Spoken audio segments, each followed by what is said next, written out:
All right. We're trying something new today. Welcome to the Backlog Chronicles, where real gamers talk real shit. A podcast that challenges your fanboy beliefs and takes a pragmatic approach to all things gaming. I sound like a fucking infomercial, man. We inspire to create a community for self-thinking individuals. A community where logical conversation can be had and a drive to further one's knowledge of gaming can be sparked without your fucking console warring garbage. Yes. Take a seat, baby. The show's about to start. How you guys doing? Hello. Thank you. TBC 46. Good to be here. Thank you all for joining us. Whoever's with us, every one of you guys, appreciate you. We have on our show today one of my friends and first time coming over here from the gaming perspective, and I'll think like 5 other shows. Mr. Eric Jackson. How you doing, sir? I'm doing great, man. I'm doing great. As you can see, I make my rounds, but officially Gaming Perspective Podcast and Brat Podcast. But friend to many podcasts. So it's an honor to be here with you guys tonight, man. Thanks, man. Thanks for coming, man. Thanks for being with us. It's we got a lot of shit to talk about today.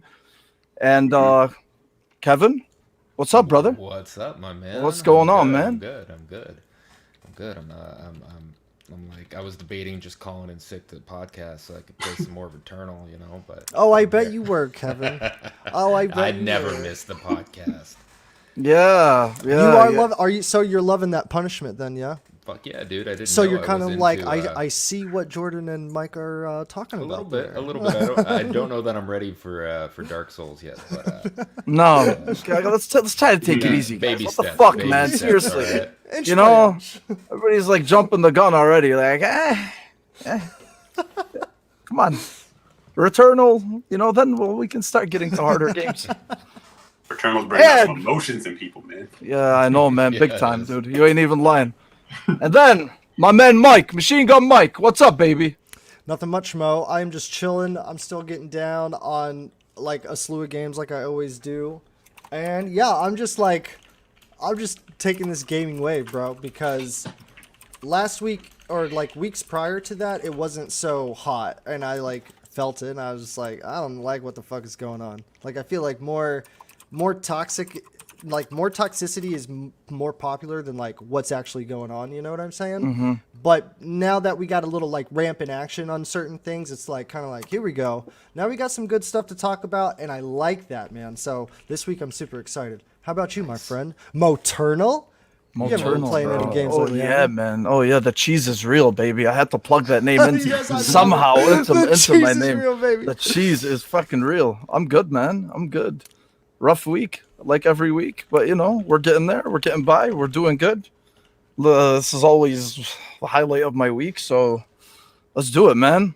So before we dive into everything, and you know what, man, just so I can touch, I just fucking thought of something right now. Mike, you were talking about, you know, toxicity, and I mean, look, man, we're on Twitter every day. We see this shit every day. It's nothing new, you know what I mean? But it's just fucking stupid, man. You know, somebody, actually, I think it was Nick Downey that said it the other day. It was actually very interesting. And he's like, it's amazing how much time these fucking trolls put into like into hating on something that they don't own or don't want to invest in. You know, I mean, and every time there's a big release or whatever it is, like this is always like a topic of conversation. You know, like, oh, this game sucks, you know, or like when Wilmy tweeted the other day, our brother Wilmy Hood from GBTV, when he tweeted the other day, and he's like, are you guys seriously fucking comparing Second Extinction to Returnal? I mean, come on, guys, you know, like I'm telling you, bro, like I just don't get it, and I'll never understand it. But yeah, anyway, to get back to it, I'm sorry, man. Fucking, I'm way off today. Eric, what have you been playing, man? What you been up to? Well, what's tickling your fancy nowadays, bro? Yo, I'll be honest, man. Like, I was telling Nick this, actually. I said, Nick, I don't know what's going on, man, but, you know, my gaming shit has been stuttered. Like, cut off at the knees. It's not even that. It seems like, well, I've had, like, some, like, remodeling going on at the house and this and that. that doesn't really affect like my setup, but it's just when you have all these things going on, it's like I haven't been able to really focus on anything in particular. So I'm finally kind of tuning back in. So I feel late, right? And I don't know, maybe it's because I'm older now. It's like I don't have the ability to jump around on 4 different games anymore. You know, the folks in there. So I've actually just been kind of diving in finally on Immortals Phoenix Rising. Trying to get that done. I'm really trying to do this thing where it's like, okay, I start this game. I really want to finish it before I move on to the next. I try not to let the FOMO get to me, which is hard because I'm seeing everybody doing Returnal. And I'm like, and I got the itchy fingers. I'm like, But no, playing Immortals. And between that, I've been playing It Takes Two with my daughter. We've been kind of running through that together. Oh, excellent. You know? So, yeah, so 6 years old, but she's holding her own. But cool. You know what's brilliant about that game? It's a training ground game, right? Yes. So she's learning camera, she's learning aiming, and she gets frustrated. I'm like, you're 6, kid. Yeah. Chill. She's like, but you're so good. I'm like, 35 years on you. Chill. You're good. Yeah. You're doing good. So cool. You know?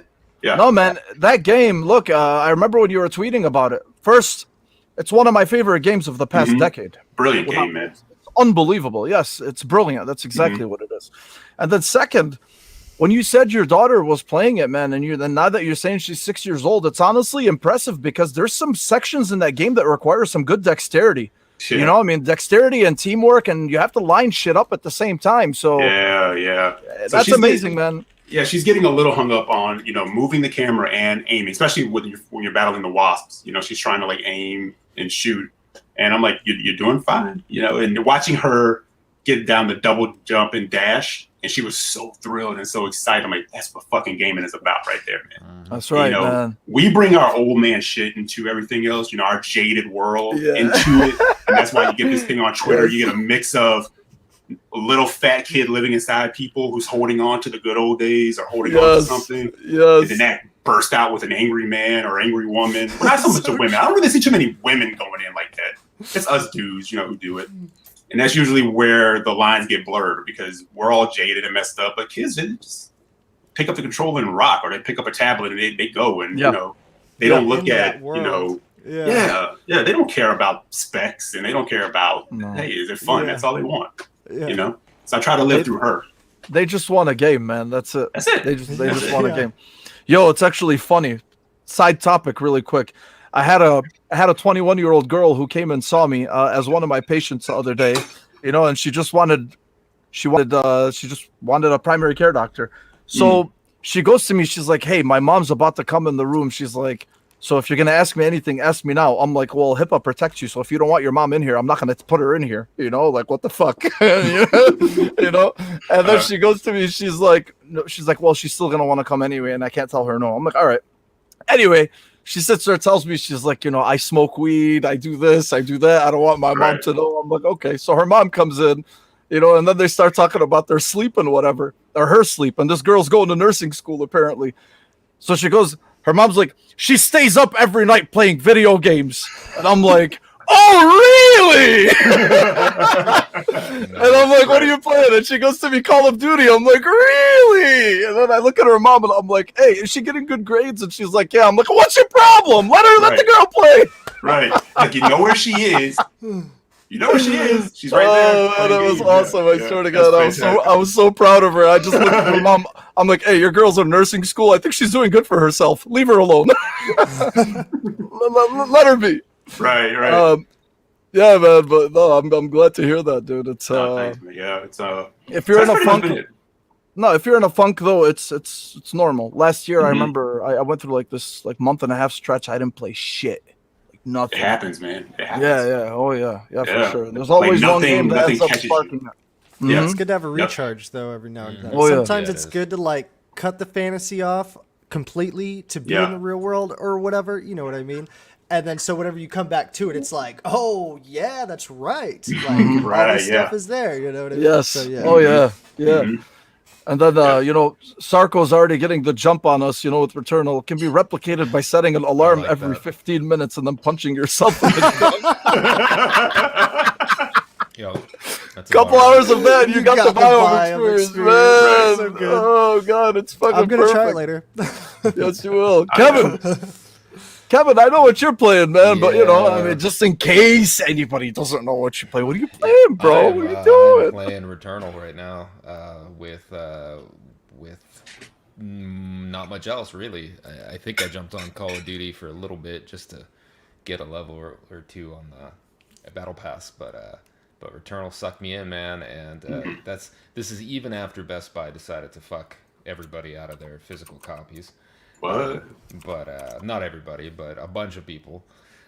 They just didn't follow through on that, so I had to cancel that shit, and I ordered it digital, which makes me commit to it, because I was gonna pussy out and get the physical version in case I didn't like it. Then I'm like, I'll turn around and sell it. Oh, But I Oh, got the digital copy, and I'm liking it. I think I got my money's worth already, dude. I beat 2 Oh, yeah. bosses, and I'm pretty pumped. And after this, I'll probably jump on again and get my ass handed to me. Maybe even just hit myself, in the nuts first before I even start. And that Don't way forget I to just set that get- 15-minute alarm. don't forget that alarm. The alarm. Oh, wait. Yeah, my wife's gonna be like, "What the fuck is Alexa going off for every 15 minutes?" It's okay. It's okay, It's honey. fine. It's fine, honey. It's just me punching myself in the nuts. It's for fun. Yeah, all the guys are doing it. Yeah. All the cool kids are punching themselves in the balls every 15 minutes. You know what, man? Even the physical copies, we were talking about them the other day. Here Dash is saying my copy is still being held hostage by Best Buy. see? Best Buy really shit the bed on this They one. did. They did. Yeah. What's going on with Best Buy? I didn't hear anything I about showed up, so they all got everybody got their confirmation that they're ready today was the thing Yeah. too. Like we all got the ready for pickup sometime today. Wait for the official pickup, right? So then we never got it. I got off work at like 4 and I stopped in and the dude's like, "Yeah, man, like we don't have any here." And I'm like, "Well, you don't have any anywhere then, because like, why'd you say it was ready?" And he's like, "Yeah, I don't know. I can cancel it." And I'm like, "Yeah, whatever. Just Okay.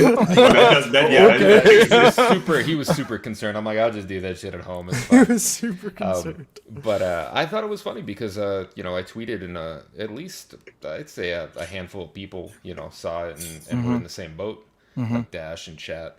So I'm thinking they probably sold out and had to reorder another stock, or shipment got delayed or some shit, because now I think they're going to be out till the 4th or 5th of May.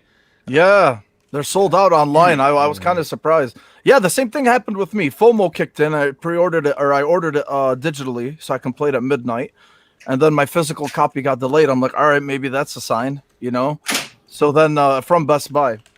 And then, yeah, man, then I played the game. I liked it. Best Buy obviously delayed it. And then I went to GameStop and they actually had copies. And, rewards points kicked in. And no, man, you're You good. know what? Now that I'm thinking about it, I bet PlayStation did that on purpose. So they were like, "Hey, Best Buy, Hi.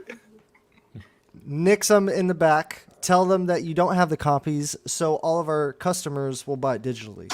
That's what I think that happened. No, well, the GameStop guy, I asked the GameStop guy, I asked him, I'm like, "Hey, man," I was like, "Why is this game, how come you guys I can't find this game anywhere right now?" He's like, "That's because it didn't have any pre-orders." Well, think about it, right? Because it was no one knew whether they were going to get it or not. I mean, Okay, there's the makes people sense. that are like, okay, PlayStation pumps out good games, so I'm going to fucking buy it regardless and take a chance on it, like me, and then there's the more practical people who are like, you know what, let me see how the feedback is, and then I'll dive into it. And that's really what ended up happening. And that's why nobody pre-ordered it, because they were unsure about it. So anyway, yeah, that's good shit. Mike. I had no idea that was going on though. That's crazy. Oh yeah, absolutely. Mike, what are you playing, bro? I tried a little bit of Destroy All Humans on Xbox Game Pass, and it's funny, Eric, that you mentioned the whole like kids don't really see certain things, because I literally had that moment with that game, Destroy All Humans. So when you like mind read humans, you're like this alien, and you mind read humans, and they have like a dialogue of their thoughts or whatever. But once you start to like mind read enough humans, like one girl will say the same thing, even if you mind read a different girl on the other side of the map, if I was a young boy, I would not give a shit about that. I wouldn't even care. I would just be like, oh, they're saying it again, whatever. But now as an adult, I saw that and I was like, oh, that's lazy, bro. What are they doing? What are they thinking? When did this game come out? Anyways, but I just thought that it was really cool that you said that. And I had that experience with that game. It's pretty basic. It's pretty fun. Whatever. My son loved it. He was like, aliens, man. You know, and it's like, yeah, we should watch Mars Attacks later. You know, that game's a trip too. It is, Mike, but yeah, because it's like you play it and you're like, if this game came out now, like with the objectifying and this and that and the language, I'm like, people would be like raging like online about it. When I talk to Mo and Kevin and my buddies in the chat, like I catch myself like start talking like that, like these fucking humans, like what are you doing? And I'm like, I gotta stop playing that game, man. Yeah. And I love the voice actor for the main alien is Invader Zim, that guy, and I loved that cartoon back in the day. But is he okay? Not the character you play, but the boss man, like the boss guy who talks. Sort of like a Jack Nicholson like tone to it. Yeah, but that's pretty awesome. Yeah, that's a fun remake though. Just fun to go back through. Yeah, I was like very impressed with some of the level layouts and like the telekinesis and like all the stuff you can do with that. I was like, wow, that's pretty good actually for back in the day. Like I'm sure it looked crappier, but nowadays I was like, I'm having a good time with it. I was like dashing around. I was like, I'm playing Returnal. But I did have that thought though, not gonna lie. And then I'm just playing Mortal Kombat. Yeah, I was like, I'm playing Returnal. But yeah, and then Mortal Kombat. I just beat Aftermath, which is like the DLC, and man, like the ending of it is so fucking good. I don't want to spoil it, but like even if you were to like watch it on YouTube, the ending is so good, dude, that it's like I cannot wait to be a Mortal Kombat fan in the future. And like I thought the movie was like peak for me. Yeah. Like, oh, play Mortal Kombat, watch the movie. I'll be a Mortal Kombat. I'll be like, in the tournament myself. Whatever. That's what I was going for, right? And then I was like, I watched the movie twice, and I was like, you know what, dude? I'm still fucking feeling Mortal Kombat. But anyways, I've been whooping ass, getting my ass whooped on Mortal Kombat, watching tournaments, like watching little tutorials on how to get better, and I'm just like, dude, the fight science in that game is like no fucking joke, and I love it. And dude, there's a reason why people play fighting games, and it's off the chain, bro. But yeah, that's pretty much what I've been doing, Mo. How about you, man? What have you been playing? What you playing? Good, easy games, I'm sure, right, Mo? Easy games, Easy games, baby. Easy games, baby. I did it, yeah. So I didn't commit to anything. I was playing Borderlands 2 with Jordan and Elu, but I was kind of like fell off that. Oh, okay. Diablo, we kind of fell off that. Yes, not because we wanted, but because there's just so much other shit to play. I tried Destroy All Humans the other day, man. It's fucking amazing. It's so fun. That's it's so damn fun. A half hour was good. Yeah. Warhammer, obviously. Then I tried Borderlands 3. I finally started Borderlands 3 with Jordan and these guys last night, and I was so tired I fell asleep. So there was moments where these guys have no idea what's going on, so I just stop, right? My screen is idle, and they don't know that I'm falling asleep. And then I open my eyes and I look, and they're just standing there waiting for me to move. So I'm like, hey man, I gotta. But other than that, obviously, Returnal. We'll dive more into it later on. But yeah, Returnal is fucking awesome. What I will say about it is, for somebody who does not like hard games, I'm very invested into it. The gameplay loop itself, it's frustrating at times, but it's so fun to play. It's so fun to play. The game is beautiful. It's very crisp. It moves so well. It responds so well. The shooting mechanics, the combat mechanics are just excellent, and it's very, very responsive. And I think just the loop itself is what just keeps you coming back and forth. So every time I die, I'm like, oh, you motherfucker, right? I get it out of my head for 3 seconds, and then I'm right back in. And I'm just fucking nose diving to where I was. Normally, you would have never caught me doing that before, right? That's the type of shit that used to turn me off of games like Bloodborne, for instance, or why I never picked up a Souls game. But there's something special there, man. There are some problems with it, there are some design choice issues that have been circulating around, but again, we'll talk about that later. But outside of that, man, I got questions for you, Mo. I got questions for you, baby. Returnal, baby, that's where it's at. All right, so let's dive into the topics of the week. We're going to regurgitate everything you've probably heard and maybe some stuff you have not heard. But I got Eric Jackson, and you were not watching a show with Eric Jackson on it earlier, so I'm going to have his takes. All right.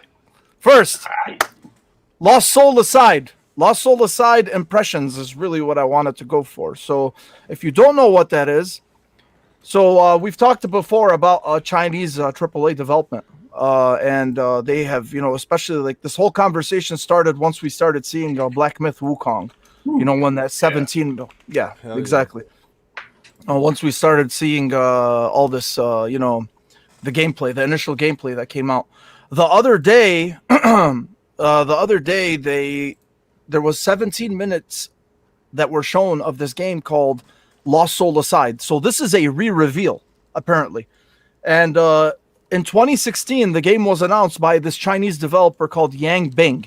And they started out as a one-man project. So after joining Sony's China Hero Project, is this, it's like some sort of initiative that they have in China that helps out like small-time game developers, and they give them some resources and funding to kind of, grow their projects, assuming that they're showing promise.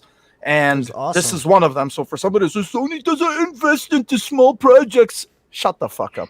All right. So, or Sony doesn't take chances. Shut the fuck up. All right. Anyway, I always have my boy. It's so fucking stupid. So anyway, so they showed this. They showed gameplay, and the game just looks phenomenal, man. And all of a sudden, like after joining the Hero Project, the scope of the game has expanded, and the team now is 30 people. You watch that game now. You watch those 17 minutes that they showed. It's a fast action RPG. Initially, it was announced for PS4, but now they put out another tweet earlier, a couple days ago, saying that it will be for the PS5, and it's still releasing on the PS4. So before they announced the PS5 release, I was looking at it because I was talking about it with Ainsley from my brother Ainsley from Season Gaming and a couple other guys that we have in the And I was like, hey, man, there's no fucking way this game is playing on a PS4. This trailer is not playing on a PS4. I refuse to believe it. There's just no way. So lo and behold, they said like, oh, hey, this footage was on a PS5. Anyway, it speaks for itself. This is just unbelievable. The animations and just everything that I'm seeing, it's amazing. And then they also said the fact that it's an action RPG means, you're going to get your progression systems and whatever. And I'm just amazed at what I'm seeing, man. I think it's gorgeous. And this really goes on to, this is adding to that whole, again, Chinese AAA development, man. If you even want to call it AAA, but to me, I'm looking at this. They might not have the budget of a AAA, but Jesus Christ, look at this, man. It's incredible. So, yeah, I'm excited for it. I'll be there. Eric, I'm sure you saw this, man. What'd you think of this? Yeah. Well, it's funny because Slow-Mo put this in our Brap chat, and I was like, "Oh, that is still a thing." I forgot. I told, like you said, 2016. We saw it, and you've heard like little rumblings and everything. I'm like, so maybe now we're about to get it. But this is my jam. Like these types of games, when you get into like the Devil May Cries and things like that. This is the kind of stuff that I like, and I was with you too. Like I'm looking at it, I'm like, yeah, if this is running on a PS4, that thing must sound like Millennium Falcon taking off. So hearing that they are now going to be developing for the PS5, it's like music to my ears, because these kind of games, even, they can be taxing. We know that, right? But it looks better than, like you said, the initial reveal. So you're definitely seeing that work going into it. There's probably still a couple of things that they're going to be ironing out, but it looks fantastic, man. Like I can't wait to get my hands on it. China's coming in hot. Between you got this and then what we saw. Look what Black Myth Wukong did for the community. There's rare times where the community kind of comes together and forgets the war for a moment.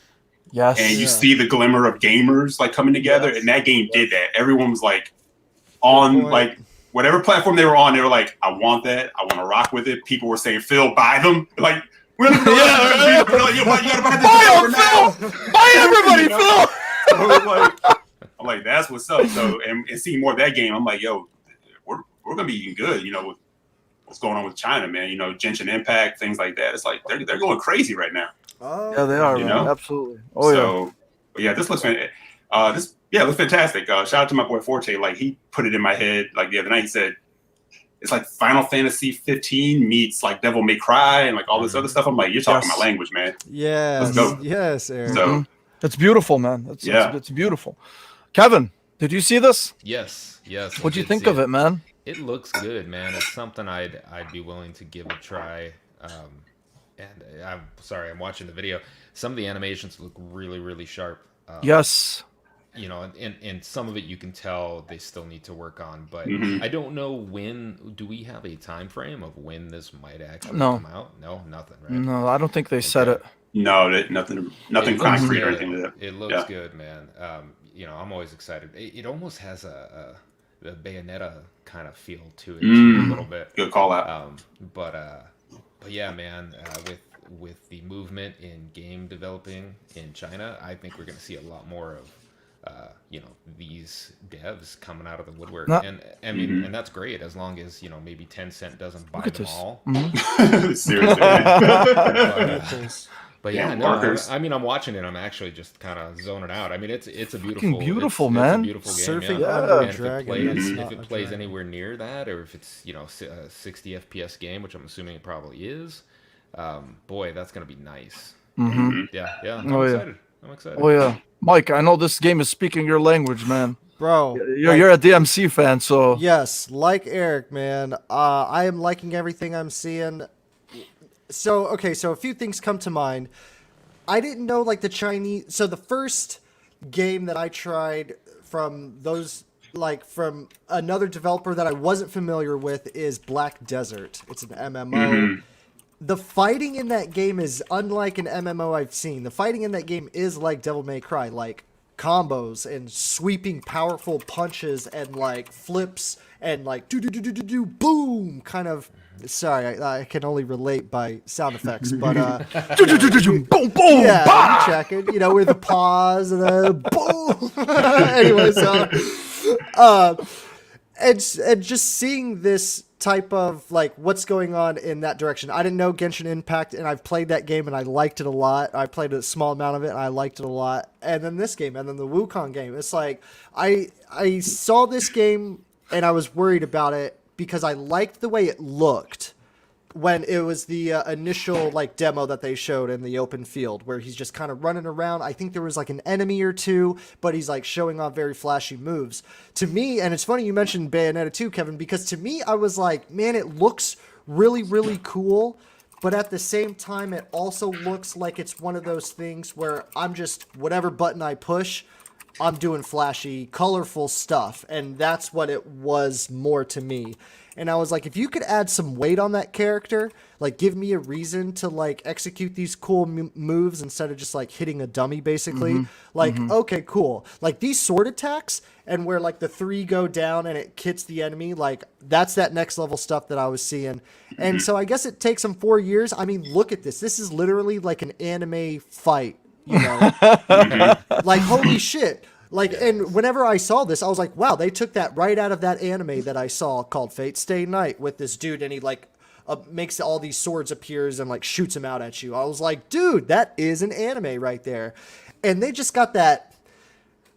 style, man. Yeah, dude. Style, man. It's just style. Hyper action, I guess this you want to call is. it. Look at this all the is, colors, man. You know what that is? No, this is confidence, bro. That's what when you see something like that, when they're not afraid to go balls out the way that they did with this, that's confidence, man. And that's, I mean, that's really all it spits out to me. Exactly. I mean, let's just compare this Bayonetta, Devil May Cry type, because I think this might be somewhat open world. But anyways. Devil May Cry 5 to me was mind-blowing. Any boss battle in that game is eye candy. The mechanics are on point. If you want to teleport and do your parries and do all the things with the boss moves, like, dude, they react how they're supposed to react. You know what I mean? Not only as all that stuff is laid out, but it looks good and it works. Okay, and this is what this game looks like.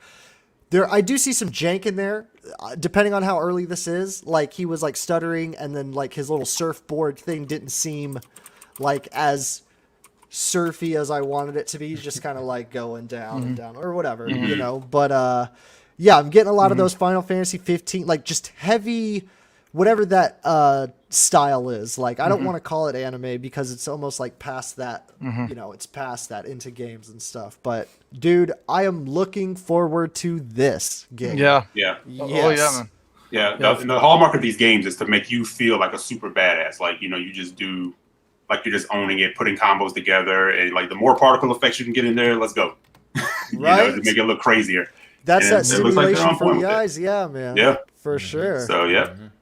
Yeah, man, absolutely. So that's gonna be nice.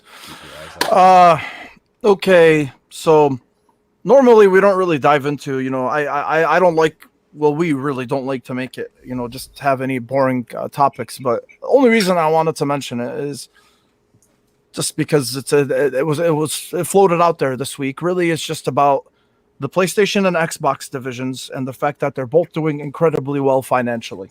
And I'm not going to get into, I don't want to discuss like all these numbers and whatnot, but I'm going to Season Gaming right now. Just going to really pull up like a quick summary of the Xbox reports and the PlayStation financial reports, and they're pretty impressive on both sides. Xbox, so in a nutshell, hardware is up 232% year over year.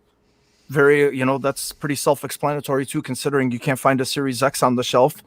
And the content and services are up 34% year over year, 739 million. Growth of Game Pass is definitely a factor over here. And then obviously overall gaming revenue is up 50% year over year and reached 5 billion for the first time in company history. And according to Microsoft, this is a combination of Xbox content services and new hardware. So summary here is it is doing fucking great and will continue to do great and will continue to be great. And then when you go to the PlayStation side, they reported it maybe a day or two later. So PlayStation gave a little bit more, I think, in numbers, or at least that's what's reported on Season Gaming. So PS5 has now sold 7.8 million units. This is as of March 31st. This is what I thought was the greatest thing, man. So this is outpacing the PS4 in the same time frame, 7.6 million units, despite the supply constraints. So you really have to give it to these companies, man. And really, I mean, again, none of this fucking fanboy bullshit, but you really have to give it to Sony here, at least in this instance, because to keep up with this kind of demand, I understand it's still hard. It's still hard to get, and a lot of people are still trying to get their hands on it. But to sell, they're actually pulling their weight in terms of providing, in terms of supplying the console. If you're outpacing the PS4, which was not under COVID circumstances at that time, in the same time frame, you really must be doing something right. You know what I mean? So, and just imagine if the supplies were not constrained by COVID. You'd probably maybe talking about 9 to 10 million units at this point, which is pretty fucking impressive, honestly. Really PS4 and PS5, 338.9 million games were sold, 65% digital. That's an increase of 12% compared to the previous year, which actually breaks my fucking heart because I'm a physical game junkie. But that's the way the world is going nowadays. PlayStation Plus subscribers have grown to 47.6 million, up from 41.5 million. Anyway, and then total game and network services revenue totaled $24.4 billion. That's their highest fiscal year ever. So my whole point in saying all this is not to bore everybody, but really, again, they're doing fine, guys. There is no doom and gloom. None of them are going away. They keep pushing each other to be better, and this is the result. We're seeing it. And I love to fucking see this, man. I mean, we've talked about the competition before, right? And, Xbox is stepping up their fucking game. They have stepped up their game. I mean, it's been pretty much, they've dominated the conversation ever since the consoles launched, in terms of PR and everything that we've been seeing. And here comes Sony just really coming back with their games. And I'm telling you, man, this added competition, I love it because this is the way that I've wanted it since the 360 and PS3 days, right? So we kind of, things got stagnant for 7 years, and now all of a sudden, we're right back where we were right before last generation. So healthy, man, healthy competition. I love it. Eric, what do you think, man? Are you thinking Sony's about to implode, man? Doom and gloom. Are they about to fucking die and go away, man? You know, is Oh, Game Pass man. not sustainable? What is Oh, going man. on here, man? Are these companies losing money? Are we about to stop playing video games? Should I sell Bro. my Doji coins? Mo, I watch people like on the timeline, and it's if you have a general interest in like financial, that's great. That's a beautiful thing to have. People do have that. But when I see people say, I'm worried, I'm like, I want your problems. Like the things that keep me up at night are not how much money Microsoft and Sony make. I'm sorry, you know, that's a shareholder who bought a Porsche to drive on Wednesday to pick up groceries. That's not me. You know, my relationship is very on the level with them. I have money, they want money. They make a product that I want, they can have the money. They do something I don't like, they don't get the money. That's our relationship. That's where it works, right? They're both fine. And as far as this generation goes, the way I've been feeling about it, I'm excited for the fact that it's unpredictable. For the fact that we have them, and I say them, Microsoft and Sony. Nintendo's always kind of doing what Nintendo does, right? They're going crazy with the Switch that serves a whole multi-level demographic. But when it comes to, you know, Sony and Microsoft, I think what we saw last generation, it was just odd because we saw one kind of hit the ground and they were like, you know, they hit their stride like Sony tends to do, and it kept moving. You know, Microsoft had to fix some stumbles, but Microsoft looks very different than where they were in 2013. But both are unpredictable as far as what to expect because you have different management, different things going on at Sony. You have a different team, you know, under Phil that has taken over. They're doing something that's shaking up the industry. You know, whether you like Game Pass, or you don't like Game Pass, whatever the case may be, you have to give it props to the fact that it's different. And I don't need both of them to do the same exact thing, you know, in terms of content they create or the way that they go about it. Just deliver.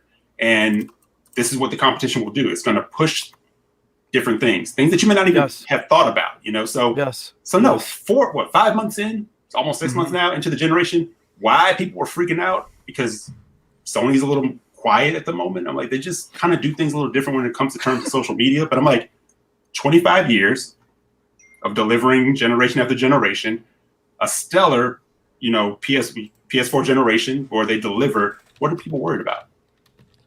I don't know, man. If you know, we get 2 years in and it's imploded, then we have something to talk about. I'm like 5 months, and people are like, "Oh my god," you know, and there's nothing to do.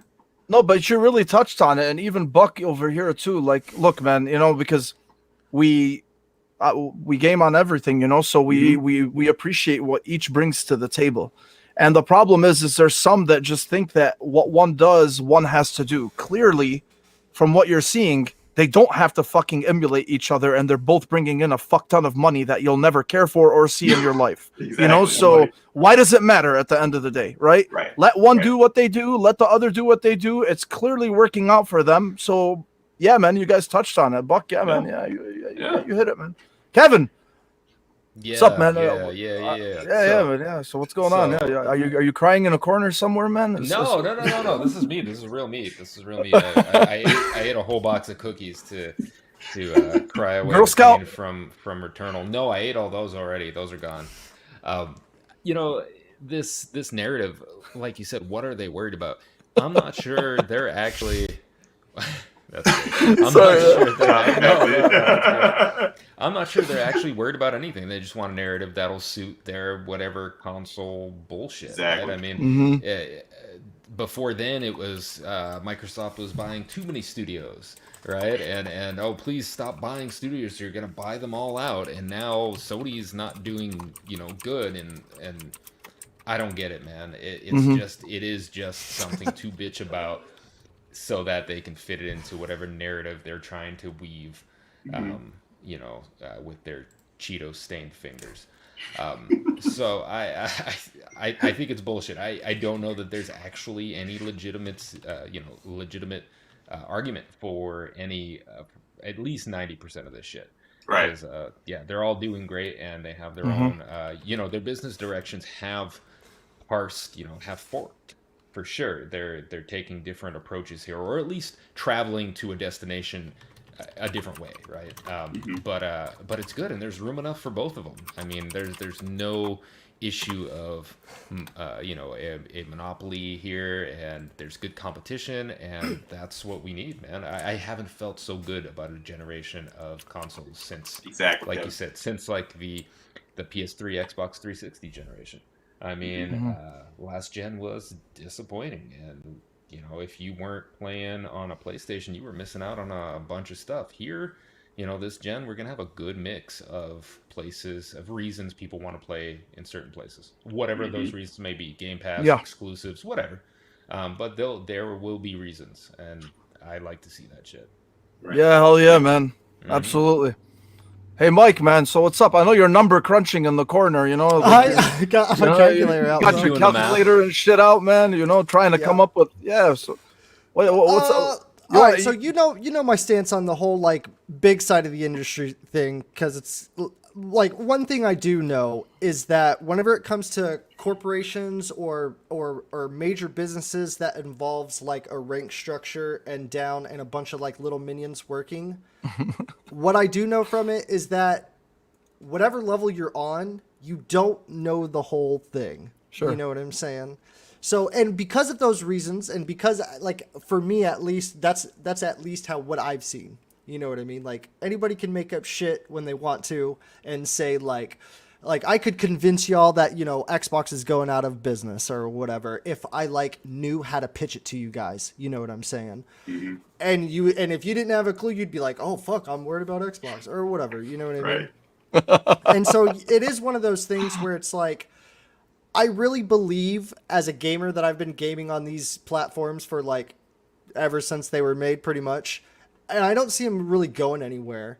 Eric was right when he said that like once this new gen hit, a lot of things have changed. Not only did the technology change to make these games, the way these games get out to customers like Game Pass, PlayStation Now, streaming services, like yes, they've been around, but I would say the gaming industry has just now gotten around to where they can like utilize this as a tool. Mm-hmm. And because new heads and people are switching positions and coming in and out because of the new generation. And Mo, I've mentioned this like when we first started podcasting, like the gray beards are getting out. The gray bushes, yes, they're gray bushes man. Right now, bro. That's a Grandma's Boy reference. Good. The gray bushes.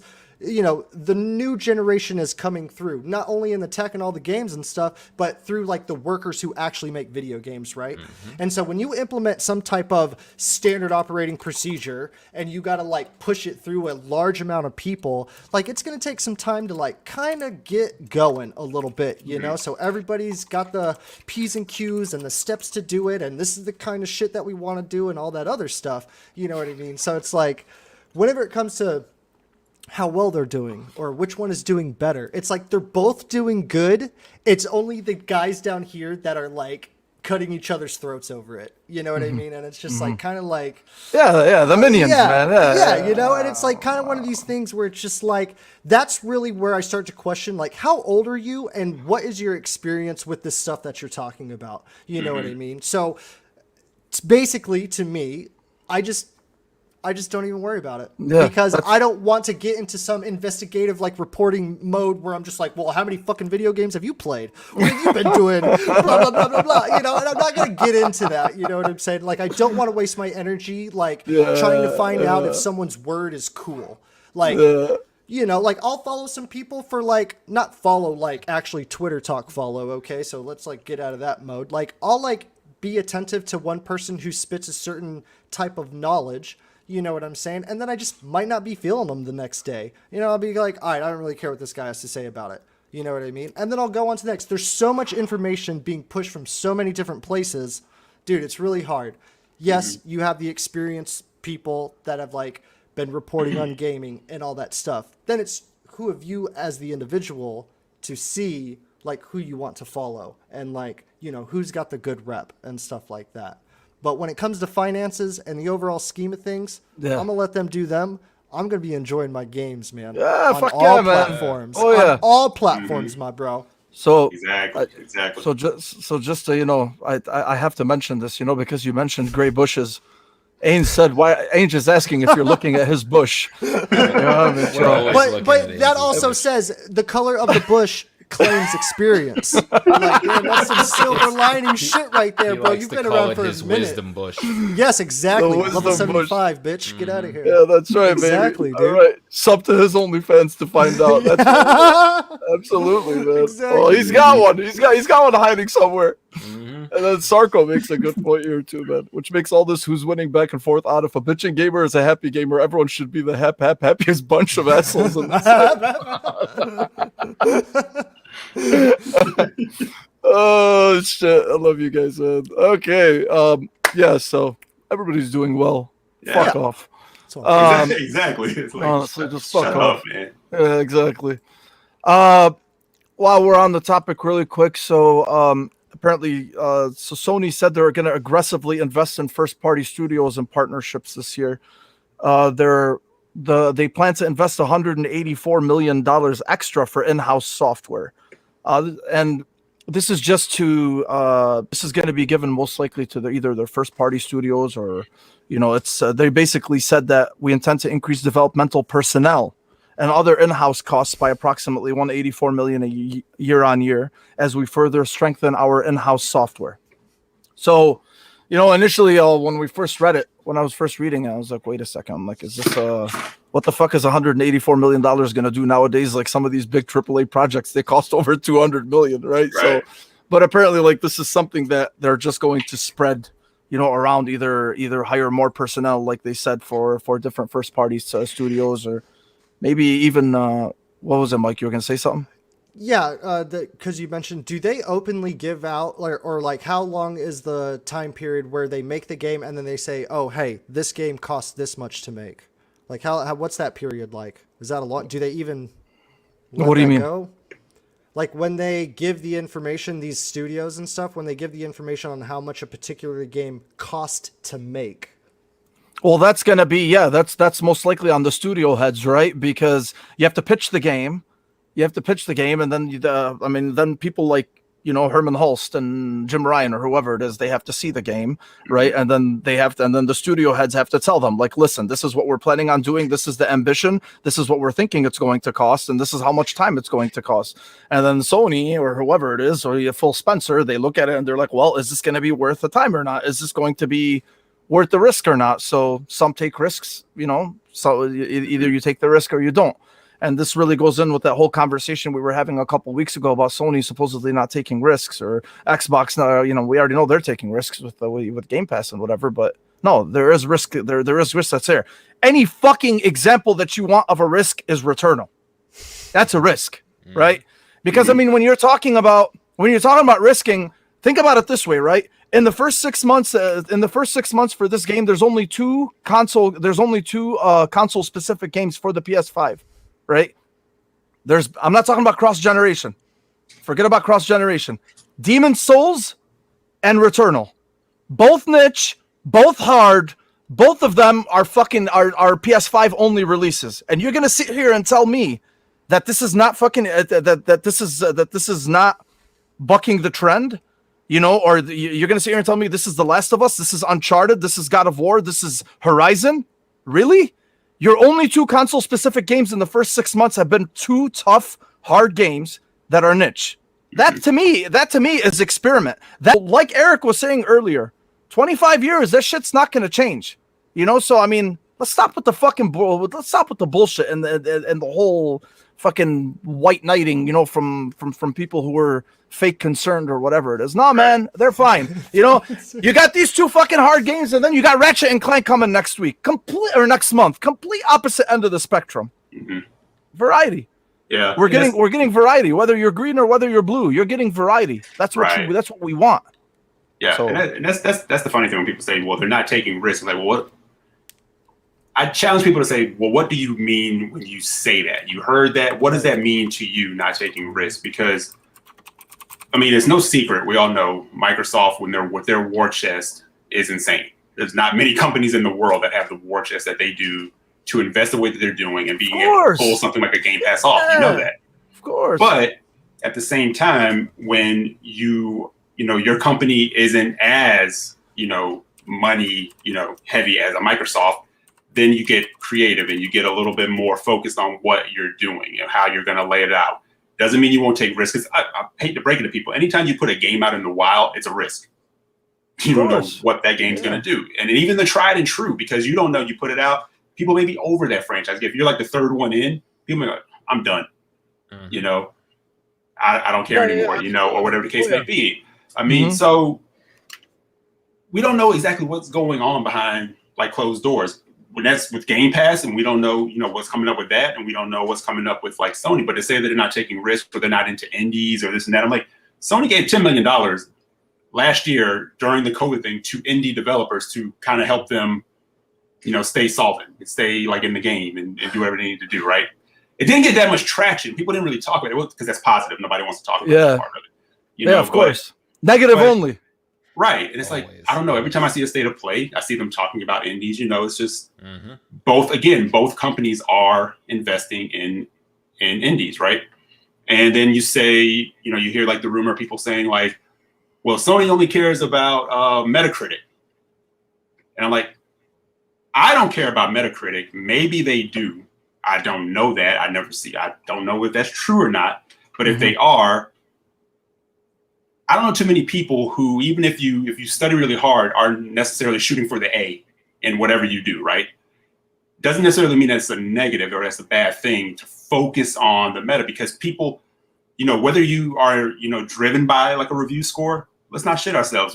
What happens every time a game is releasing, the people who say, I don't care about Metacritic, what do you think the meta's going to be? Oh, we don't care about Metacritic, right? So that is seen. That is a thing. That is a metric. It's when you go to Amazon, when you go to buy something on Amazon, it's like, I don't care about reviews. Yes, you do, because when you go to Amazon, you look how many stars it is. You can have 10,000 stars that are like 4s and 5s, and you look at the 4 that are like 1s. You're like, oh shit, I don't know if I should buy this thing, right? So it's the same thing. So look, it doesn't mean that they're not going to put a game out and it won't hit on meta, but their goal is probably going to always be, we have to make sure we try to put our best foot forward, put the best product out. Is it all going to hit? No. Do they feel like they have a standard that they've kind of set, a tone that they've kind of set that they want to hit? Yeah, they've seen how many great meta scores they've got and how that feeds into the bubble and the hardcore and this and that. So like I said, you know, even if I didn't study, I was happy if I got an A. I don't see anybody going into a test saying, man, I really hope I fail this shit. You know, 60's good enough for me. You know, the teacher said, hey, you got a D-. Beautiful. That's what I was going for. You know? No, that's true, man. You know, so no, that's people just like true. all over the place with all this stuff. And it's like nobody's in the boardroom. We don't know. We speculate. Look, here's the thing. Yeah, exactly. The thing with meta, you know, this is like a conversation I wasn't even planning on having, but the thing about meta scores, the way I see it is we always forget the hardcore gamers themselves, us, Twitter gaming, us here, over here, everybody in this chat, right? We are a very, very, very small population. We are a very small group compared to the rest of the gaming world. We're fucking minuscule. All that bitching and whining that people do on Twitter, garbage compared to the large numbers that are at hand. So Metacritic, while because we're gamers, you know, like, I mean, we're the ones that play games and see games and know the ins and outs of, you know, and we actually buy the games to play them. Sure, Metacritic may not really be too relevant to us. It may not, you know, it might not sway our decisions, but Metacritic at the end of the day is still a sign of quality, whether you like it or not, right? When you see a game that's rated high, that's a sign of quality. I mean, and it is what it is, man. When you want to buy something on Amazon, you look at the reviews, just like this fucking screen. When I went on Amazon to buy it, I wanted to see the reviews. If I see shitty reviews, I'm not buying it. Right. If I see good reviews, I am going to invest in it. So whilst people like us don't really put too much investment into the decision of whether we're going to play the game or not, but believe it or not, there are a large majority of people out there that do care about it, and that's why it will always stay relevant. You know? Yeah. No, for instance, like, you know, I was just telling you guys about Returnal earlier when I asked the GameStop guy, I'm like, yo, why the fuck are there no physical copies out there? He's like, nobody pre-ordered it. And why did nobody pre-order it? Because even us, up to the game's release, we still didn't know how the game was going to be or what it was going to be. We wanted to play it, but imagine if us, the hardcore gaming community, was hesitant to play it or to find out how it was going to be, how do you think the rest of the fucking world was? You know what I mean? Of course they're looking at her. They're like, hey, man, am I really about to drop $70 on this without knowing what I'm going to get myself into? But then some Joe Schmo looks at it. We're like, ooh, 86 on Metacritic. You know what? Maybe I should play it. Right. Even if he doesn't fucking like it, he still bought it. Right? And if he returns it to GameStop or whatever it is, fine. Cool. Yeah. They got your money. And that's all that matters. And that was because of Metacritic. So it's a shitty double-edged sword, but I don't know why the fuck we're talking about Metacritic, but yeah, man. So. But no, the thing is, Mo, I'll say this one last thing is, any of my friends who are called like casuals, like you said, we're the hardcore, but I have like cousins and friends who don't do Twitter. They don't do anything. You know, they buy maybe 2 or 3 games a year. You know, they don't really know all the layers of it. But some of them will hit me up and say, hey, I'm checking out this game, but I heard it's not good. I heard it's not really great. What's going on with this particular game? And I'll say, well, I'll give them my like opinion on it. You know, they say, well, I was checking out some reviews, whether it's on Amazon, whether it's this or whether that. You know, they'll bring up some like Meta or whatever. And I'm like, it's a pretty good game. Don't listen to that. You know, I know what you kind of like. Go with it. But that is going to be a starting point, you know, for people. You know, so you can't dismiss that. Like you said, for me, I'll look at Meta because it's just something you do. You know, oh, that was really, you know, when it's high rated, you don't really talk about it. When it's low, you're like, ooh. And then you play, you're like, that game was better than what they were saying. It's fine. It's what. Yeah. It's not gonna. I use Metacritic like I use the weather. You know, like I look up what the weather's gonna be, and it might be like 50% chance of rain. I go in with that expectation. You know what I mean? But you know when a day is gonna be nice outside, and you know when a day is gonna be really crappy. So I really just use it as a barometer. You know, anything between a 70 and a 90 is really going to be up to interpretation of that person. You know, whether or not they're really going to enjoy that.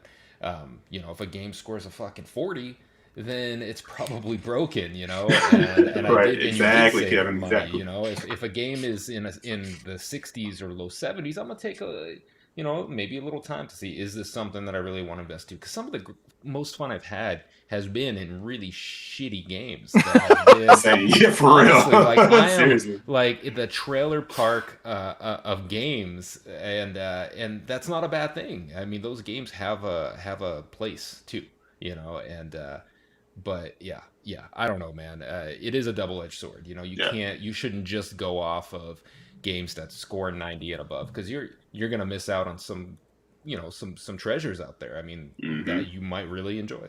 So just use all the internet's power to your advantage, and don't just make a decision like a lemming. Absolutely, man. So, whoo, damn. Metacritic, baby. That was not on the topic. So I know, right? It's all anyway, because I mean, It's a good there was a time where conversation to 7.5 have, was man. great. Yeah, I 7.5 think used to be a good score. Sorry, Mike. Yeah, no, you're good, Eric. I mean, I feel like, I know it wasn't on the topic mode, but I do feel like some of these meta commentaries that we have about like placing ourselves outside of the gaming community, you know, like deserves some type of, you know, energy towards that. But yeah, I'll just hit on that a little bit, because for me, man, I don't even pay attention to Metascore. Honestly, I don't even give a shit what other people have to say about games, because like, I'm not trying to say that to be rude, even though it sounds like a little rude or whatever, but it's just like, to me, I know the games I like, and I know the games I play, and I know what I like, and I've been doing it for so long that there's not really like that difficult of a question.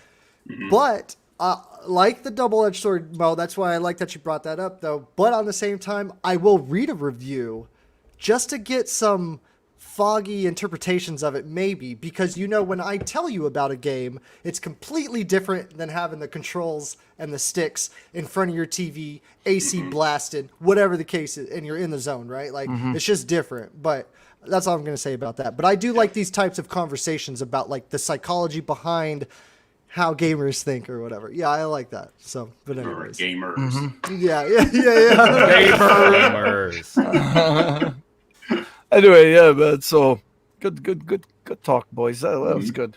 Now one of the, not to get into the, I don't know if it's the actual main topic of the day, but it probably is Returnal impressions.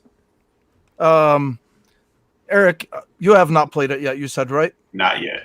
Not yet. Okay. Well, so you could still give me your impressions anyway, just based off of what you've seen and what you've heard and whatever. I mean, it doesn't really matter at the end of the day. You know, this isn't a fucking. It's not like I have you on. You know, Right. So, We don't. yeah, but basically, I love the game personally, and I was telling you guys before the show, or actually at the beginning of the show, when we first started. I wasn't expecting to actually be as addicted to it as I was. You know, for somebody who usually stays away from hard games or tough games themselves, they've never really been my thing.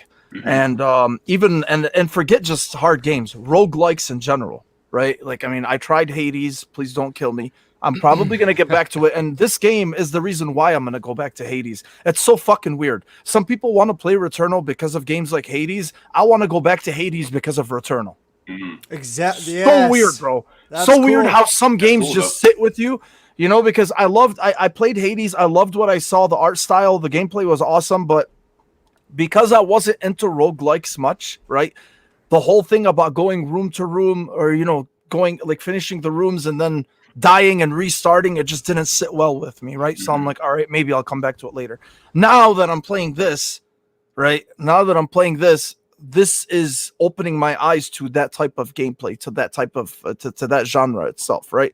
And really, just it also helps with the fact that this game is just gorgeous, right? It's like I was saying, it's beautiful on it's light, it's easy on the eyes. Oh yeah, it is. Yeah, it is. You know, I mean, it's amazing to look at. The gameplay is very sharp, very fluid, very responsive, as it should be for a type of game like this, where where that has to be twitchy and reflexes are everything. You know, because these are the types of games there where if you die, it's your fault, you know, for the large majority of the time. So that itself, you know, I mean, even after I die, you know, like for the last 3 nights I've been playing with Ains, you know, like, I mean, we actually got the party chat to work properly on PlayStation because we had to figure it out. Like it was fucking brain surgery on the PS5. I'm not sure why it's been like that. You know, but we actually got it. And the last 3 nights, him and I have been playing and going back and forth about like what we think of it, you know, and he told me a lot of things that I didn't really know about the mechanics and whatnot. By the way, shout out to Ains. He beat the game today, man. My fucking Yeah, saw fuck son. yeah, dude. What a Yes, monster. he did, dude. He's Yeah. a beast. Ran So, too, man. Ran said he barely Ran died did- at yeah, bosses, man. yes. Like, goddamn, Ran's a beast. Yeah, I don't know, man. I don't know how some people just have it in them, dude. You Yeah, know, yeah. They're Schmucks are a nasty. different animal, man. Yeah, they Yeah. well, shmups are Ains's thing, right? Like, I mean, so if you're used to that, yeah, absolutely. Yeah. So anyway, yeah, and point is, you know, I just didn't think that I would be this addicted to the gameplay loop. You know, normally, like before, if I die and it's very frustrating and I made a lot of progress, I'm like, man, fuck this shit. I'm not coming back to it. Whereas like now I die and I'm like, right back in, right back in, right? Because there's narrative progression when you die. And then the fact that, you know, you can always Yes. find shit, you can find different shit. You know, every run feels different, at least in a sense. Sometimes the doors are closer, sometimes they're further away. Just, I love the randomness of it. And I know this is not something that's new, but it's resonating with me more than it has with previous roguelikes. And this is going to open my eyes more to more Yes. roguelikes in the future. Mm-hmm. Obviously, Yes. there's some design choices I don't like, you know, I mean, it's not really about the integrity of the game itself, you know, because I don't fucking care at the end of the day. I'm paying money, so I want, you know, I care for my convenience. But Right. I think it's kind of fucking weird to tell people to put the console in rest mode when you want to pause or when you want to, you know, like, I mean, they have to do something about that. I mean, they definitely have to do something about that. But outside of that, you know, I mean, that's really one of the bothersome things. At least like the main bothersome thing for me is just to make it a little bit, I don't want to say accessible, you know, to sound like a noob, but like, I mean, you have to be able to figure out a way to get us back into it without us dreading. You know, you don't want people to dread, you know, like when you're playing. Fun, sure. Hard, sure, right? But for me to roll my eyes when I have to make that whole fucking trek back to where I was, that's what at least I feel like they need to work on. But I'll jump over to Kevin. Kevin, what do you think, man? I know you're on the third biome now, so Yes. So, man, you know, I can't. This is not a game that I would have bought without the peer pressure of my degenerate friends. But I'm glad I caved in, honestly, because I like my wife has been like coming in, going, "Are you fucking okay? Like, what is happening?" Because I you know, you get to that boss and you die. and that instant reaction is holy fucking shit, really? Like I had him. You almost had him, and it.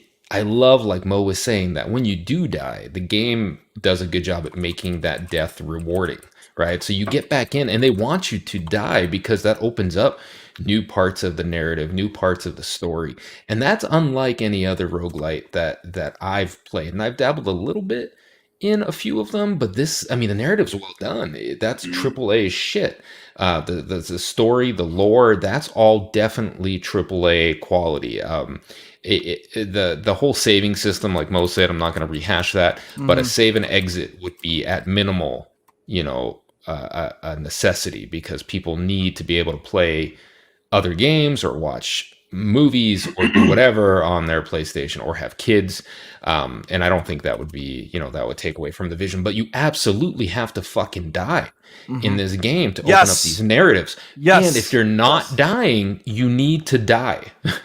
Somebody's gonna clip that, because I don't think that you actually would get the whole story without dying. I mean, am I wrong here? Because every time you get little snippets of shit, and I love that even the starting zone, now that I've played several hours, has started to change. It was a safe zone, but then I spawned in and there were enemies near my ship. And then there was a bunch of the yellow gems, the obolites, near my ship once. So everything changes. Everything's a little different. I'm still discovering new mechanics. I don't know, like they've done a really good job at making it rewarding to replay, and you can just start right again, and you don't, you get some of those permanent power-ups, permanent spec boosts that help you along the way. So you absolutely should be dying a lot in this game, and I know some people went through and died like 3 times or some shit. You're fucking insane. I don't know. Okay, how, I don't know how. But I have not felt that much anxiety. I was telling Mo last night that, I mean, every part of my body was puckered at trying to beat the first boss, and that took me like 5 tries, and I beat the first boss. And then beating that second boss, I actually beat him on the first try, but I swear to God, I almost shit my pants. I mean, you get out of there, and if you beat him, your body is shaking. It reminds me of playing like a really intense, battle royale, and you're that last man standing. And when you win, I mean, you almost stop breathing, So those boss battles are fucking amazing. And the level design's sharp. The only 2 complaints I haven't had any crashing. I know some people have. The pre-order suit has been linked to some of the crashing, and I don't even have that because I didn't pre-order. Thanks, Best Buy.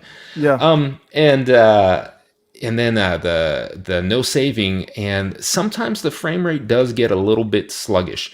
I noticed that in the second biome out in the open expanse of the desert, I got down to, I'd say, the 40s there. It was pretty shifty. During the second boss fight too, my audio cut out.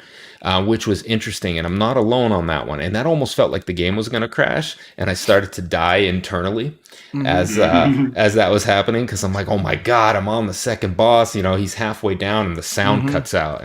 But it came back, so I don't know. Maybe it was just that sound effect in that second phase of the boss that was fucked up. But the game is good. It needs another patch just to address some of this, and I think the big one's going to be a save and quit option, and I think we're going to see that. We have to.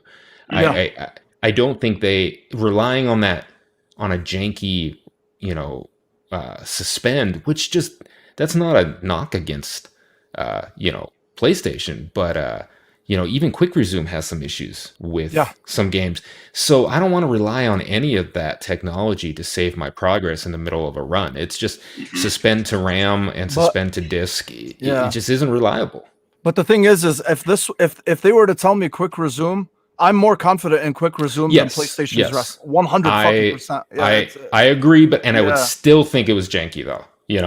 Still, you know what I mean? Concept, the concept itself, asking us to do that is janky. I agree with you, but it needs a save and quit, man. I mean, that's fucking reality. This this isn't the NES where we don't have that option, yet I'm playing it like it is the NES and leaving my system on when I step outside to, God forbid, fucking live.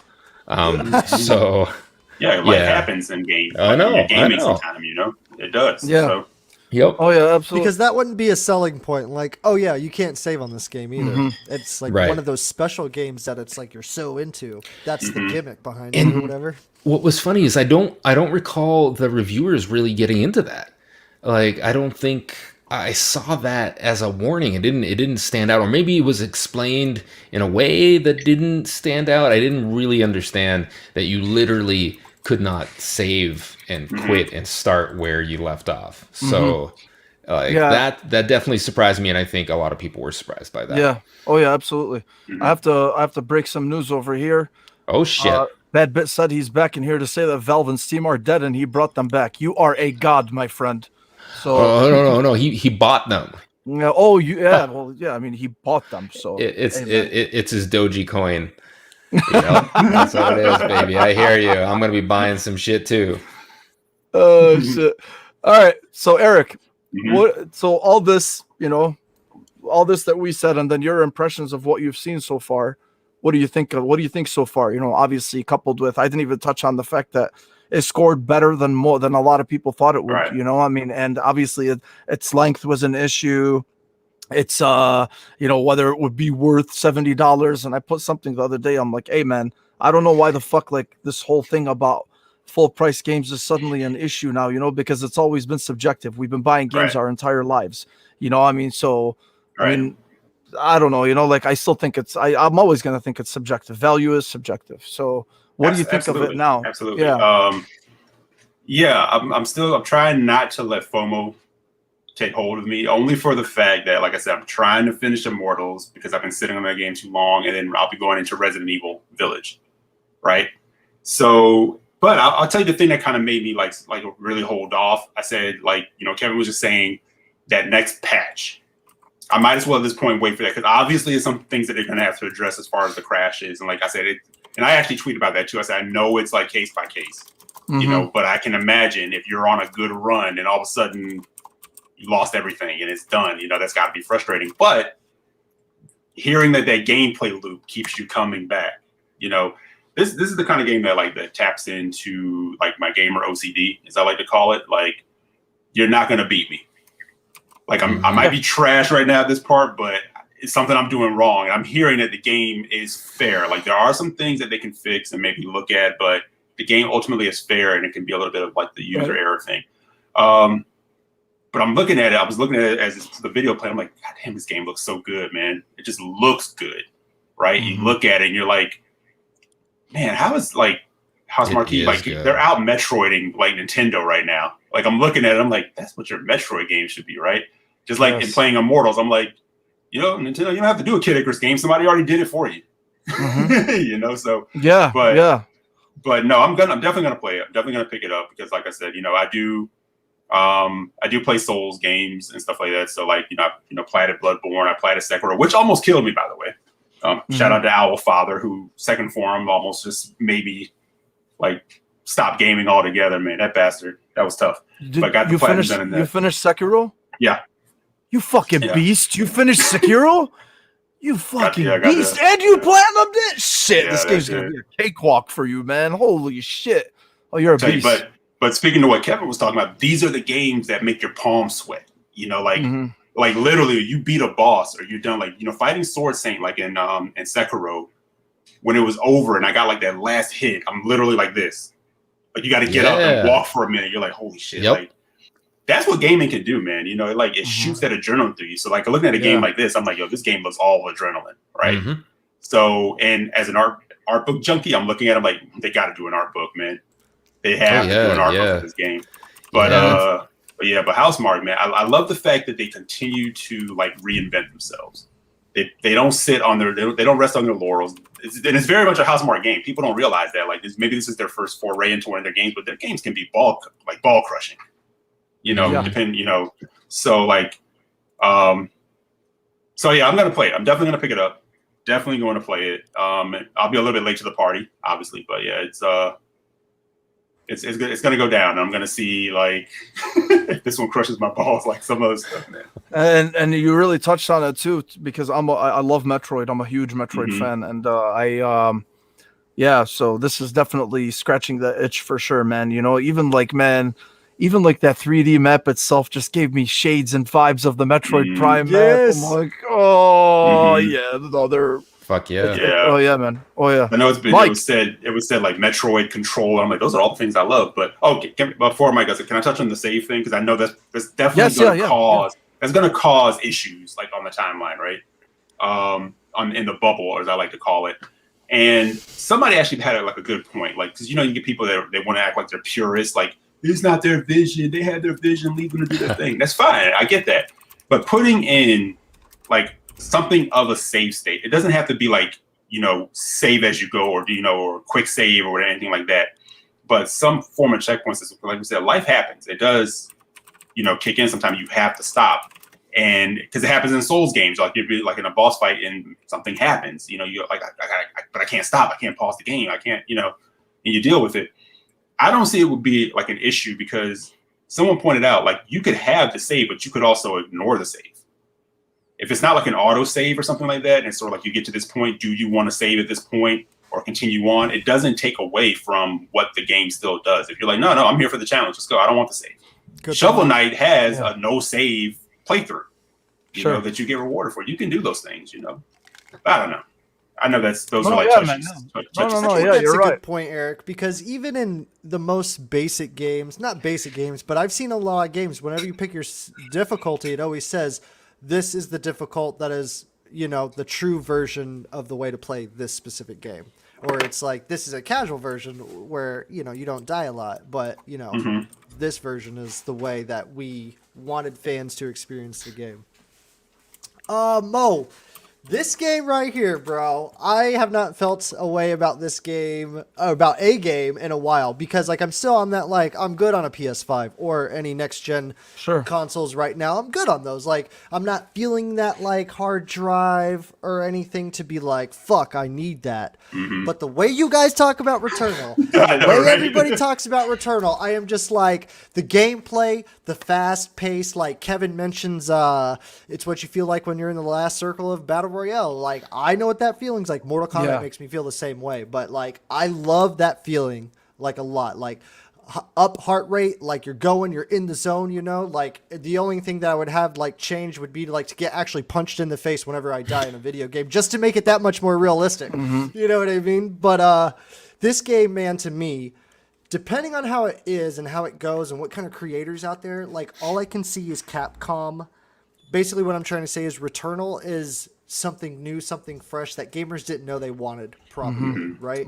When I look at this game, all I can do is sit there and think like, oh, I can't wait to play it to like see how good I am on it. You know what I mean? That was another thing I wanted to talk about too, is like, if I would have had Returnal on day one, I don't know if I would have guessed that it was a hard game. And only due to the fact seeing other people play it and say that it's a hard game. Because to me, when I look at the gameplay, and remember I said that it's different when you talk about it compared to when you play it, actually. And when you guys say it's hard, I believe you, you know what I'm saying? But at the same time, it's kind of like, man, I can't wait to get my hands on that just to see how good I am at it. Because of the way the mechanics are, because it's all like watching that footage while y'all were talking, I was like, holy shit. Like, imagine doing that in real life. Like dashing and like, it has like everything written all over it that I love, dude. Yeah. And so it makes me happy. It makes me want to play it. I like what you said, Mo, where it's like, it's one of those games where it's like, I didn't like or like want to see Hades or what Hades was about, but Returnal makes me like, Returnal was just that like, I found that spot. And which in turn, it spurs on more like open-mindedness to other games and difficult games or whatever. But this game, man, if it does very well and other developers kind of like see that this style of genre is like a good to go thing, I can see a lot of games that were old like coming back refreshed in this 3D shooter type of style. Games like Mega Man, and I've said this 100% all the time. Imagine a Mega Man game like this, but instead of aliens, it's like, it's Maverick bosses and bots and stuff. The dash, the gun, everything screams, the suit screams Mega Man to me. So it's like, I would love to take some of this stuff. And if they can implement something more where it's just not shooting, like I know that there's a sword in this game or something like that, I am just like, what the fuck is this game? Yeah. You know what I'm saying? Or imagine a game like this and it wasn't like procedurally generated hallways and rooms, and it was like open world, and like there was like temples or dungeons that were like the rooms, and that's where you get the fast-paced action, but then you get to like explore, and it is like, you know, if you die you lose shit or whatever. But like this game to me does spur on that, like, you know what, dude, I need to get a PlayStation 5 a little bit. Fuck yeah. I'm not saying it's a system seller. I wouldn't exactly call it that. Yeah, it's not. It's not. Right. I don't like, yeah, but it comes damn near close. You know, and to me, man, this game, like, I don't know, but I cannot wait to get my hands on it. It's not a system seller. It's not a system seller because it's niche. Niche titles are rarely ever system sellers. Never. You know, like look at like Demon's Souls, for instance, right? Demon's Souls is gorgeous. Demon's Souls is probably the best looking next gen game that we've had so far, at least. Like, you know, the one that's console specific. Or at least it's right up there. I still put Gears 5 too. I mean, even though, yes, 2019, but what they did for the Series X, unbelievable. So you could really say it's between those two. But but you still wouldn't call Demon's Souls a system seller. Despite the fact that it was rated, it's still niche. So niche titles, yeah, it's very hard to do it. But and so the time, because it's tough too, that means the length of the game, I've seen a lot of people say it's just like and I'm not saying that this is short or long or whatever, I'm not really passing judgment on the length of the game, like, but it does seem like somewhat stomachable, like 20 hours maybe 15 to 20 hours. That's I know but you're Ains, rotating through those levels constantly. Yeah, I'm you're not beating it in 15 or 20 hours. Yeah, There's no fucking chance. There's not a chance. It took me 8.5 hours to finish the first biome. So yeah, is that worth $70 though? Hey man, so far for me, it's shit. that fucking rush I got, and Ains was playing with me that night. That rush I got after I beat the first boss, I'm like, yes, that is it, baby, and I can't fucking wait to do it again for the second the second boss. If you guys ever get too excited about that rush after beating a boss, all you have to do is go talk to your significant other about it, and they shut you right down. Yeah, they do. I went to my wife after she heard me scream. I'm like, I just beat the boss, man. She's like, that's nice. Yeah, bring you back to reality real fast. Did you take out the garbage? No, I better go do that. You know what though? Hey, hey man, no, honestly though, but it's special, man. It's a very good game. It is. And the bad bit here said, he's like, it's a different language. You got to learn how to speak it, and that takes time. And he's absolutely right, because once like you're playing the game, you're pushing, you're pushing, and then once what it's supposed to do clicks with you, that's when you're like, okay, right, like okay, like I'm not gonna lie to you, like. Again, this is all new genre for me. Everything is new for me. Tough games and whatever. So, like me playing with Ains the first night or two, the first couple nights, it helped kind of like open up more, right? So, he gave me like a better perspective on certain things when I'm playing it. And now, if I go back to it, I want to go back to it. I want to play it. I'm not saying that like everybody's experience has to be like that, but for me at least, because just these types of games were not my thing. It helped to kind of like. Once it made sense, once everything made sense, I was like, oh, I had that moment. I was like, okay, I got this. It does. I got this bitch. I got it now. You know what's amazing is that whole alien lore, the whole mysterious of it all, and her just respawning, right? Kind of almost comes through. I mean, you're playing with your headset, you're playing with the DualSense, and you almost feel like that's you. Like the game is sucking you in.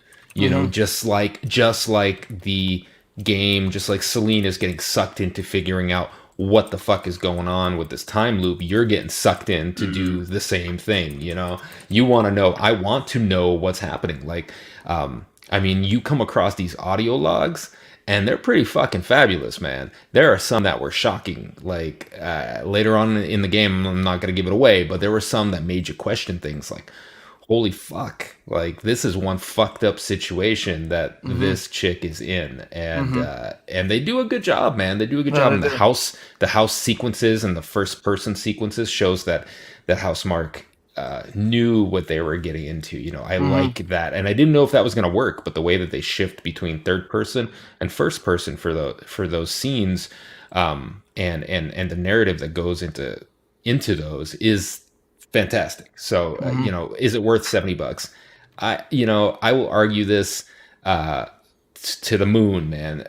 The ROI on games is better than any other entertainment media out there. So until it reaches a certain point, it's not even a question. I mean, if games were $100, people would pay you're still getting your money's worth, at 15, 20 hours of gameplay. I mean, how much is that per hour versus a movie versus, it's a silly argument.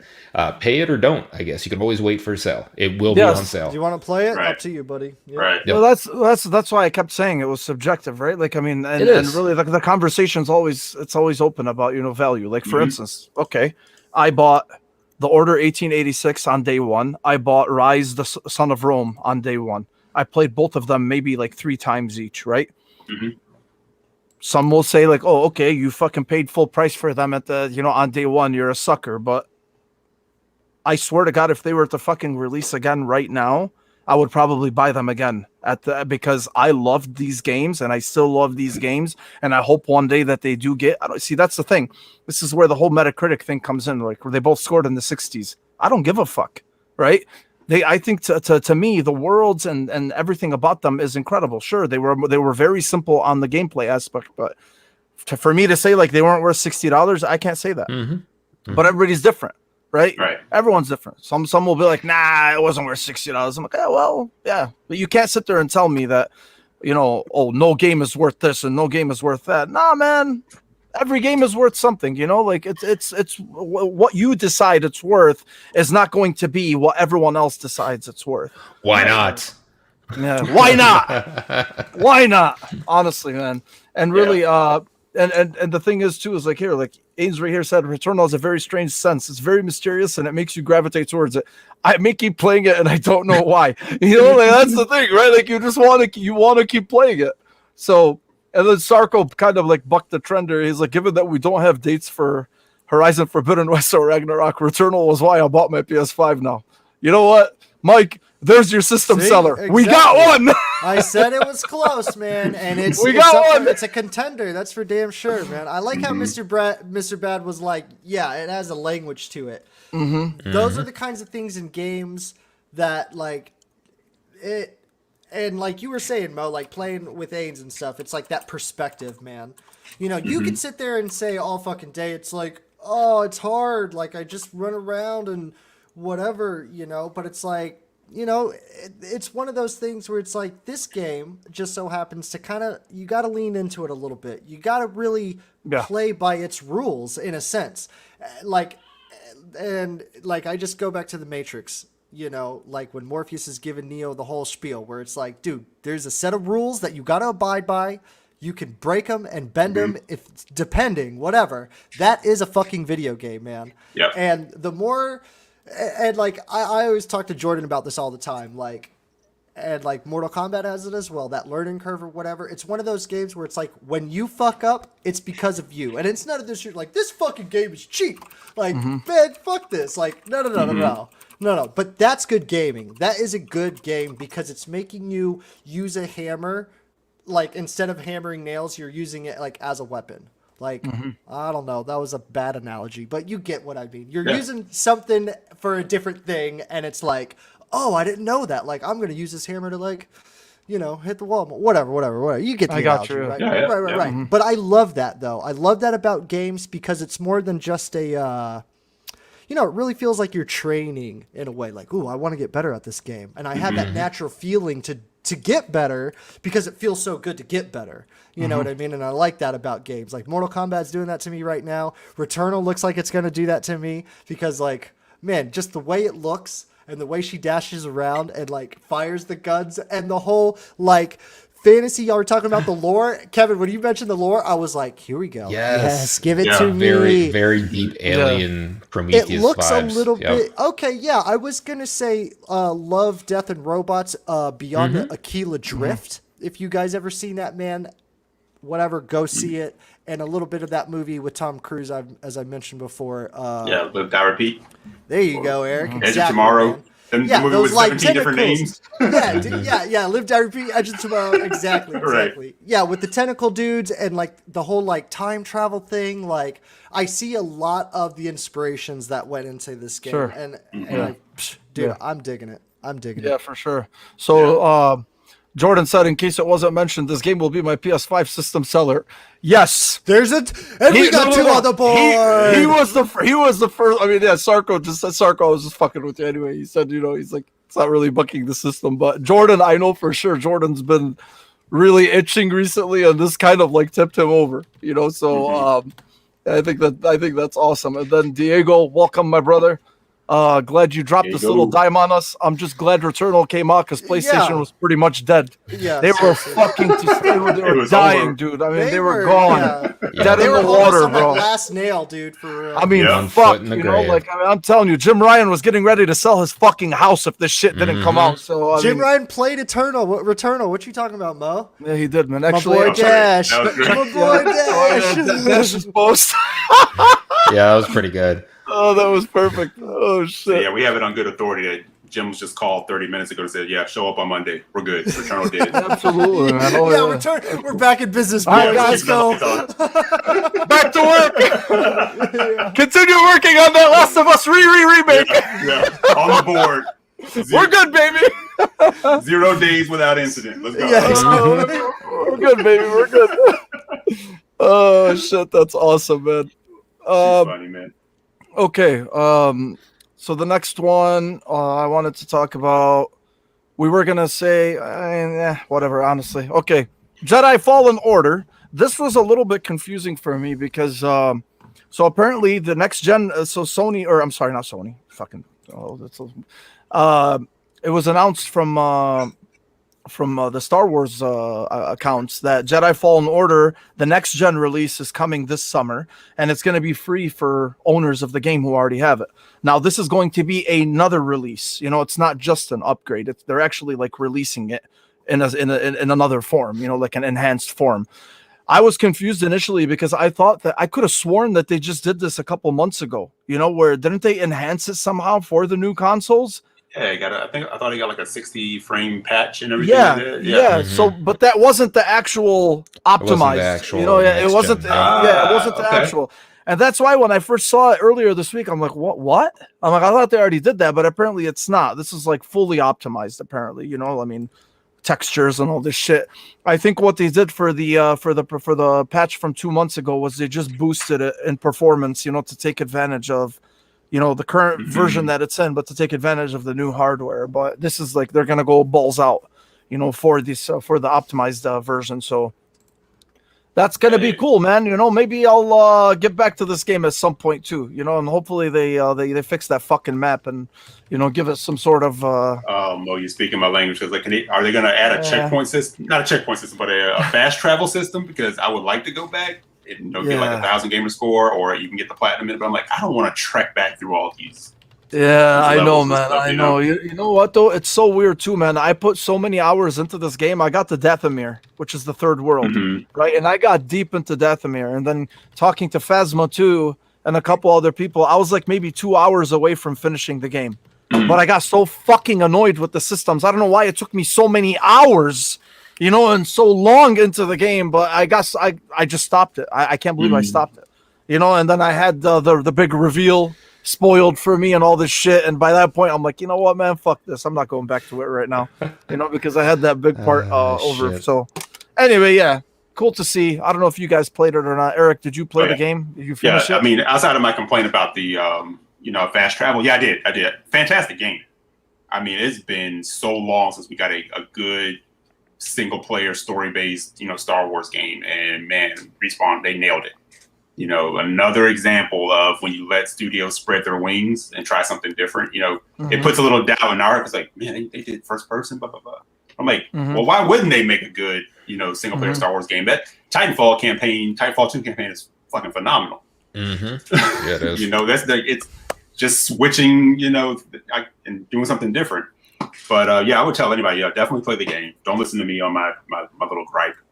but it's Yeah, a no, fun no, game. It's a fun yeah. game.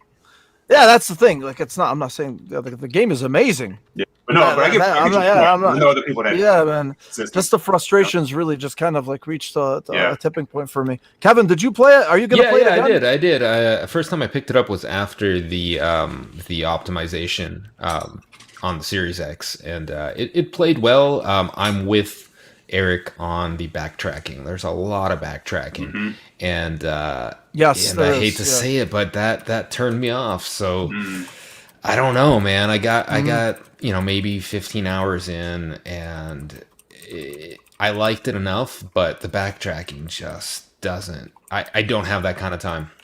That's what it comes down to. I don't have that kind of time doing something I don't like to do. So maybe I'll try it again. I'll definitely try it again because I'd love to see the shiny graphics and the new textures and everything because it's a beautiful game. Yeah. But whether or not I'll ever finish it, who knows? Yeah. Mike, you getting back into it?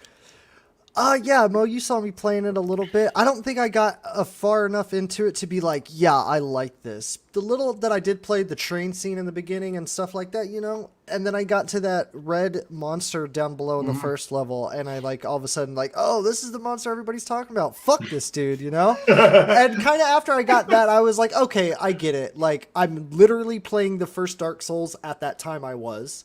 And I wanted to, I was getting back into that thing, and I was like, I'd rather prefer the, I don't know, just the Gothic castle themes over the Star Wars. I'm not very big Star Wars fan. I like it, and I do, appreciate it, and I definitely understand why people like it a lot.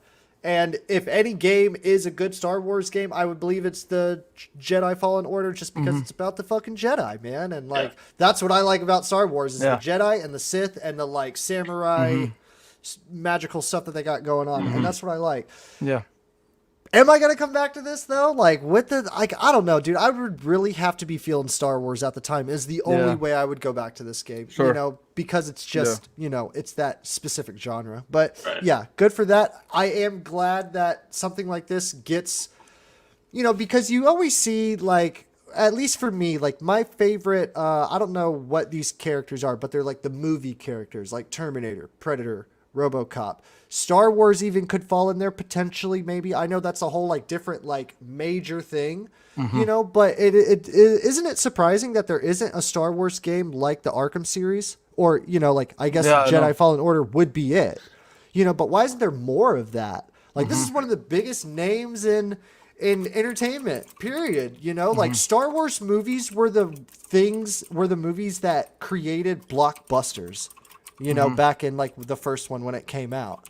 And we're getting Souls-like games, which is cool. But anything that's multiple when it comes to Star Wars is just Lego games, I would say. I really enjoyed the older ones with Star Killer. Man, what are they called? The older ones where you have the dual lightsabers.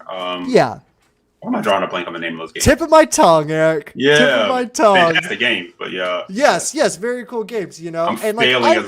Look, I'm wearing a Star Wars shirt. I'm failing right now. Exactly, man. Dang. But I would like to see more Star Wars games, not so much niche-y.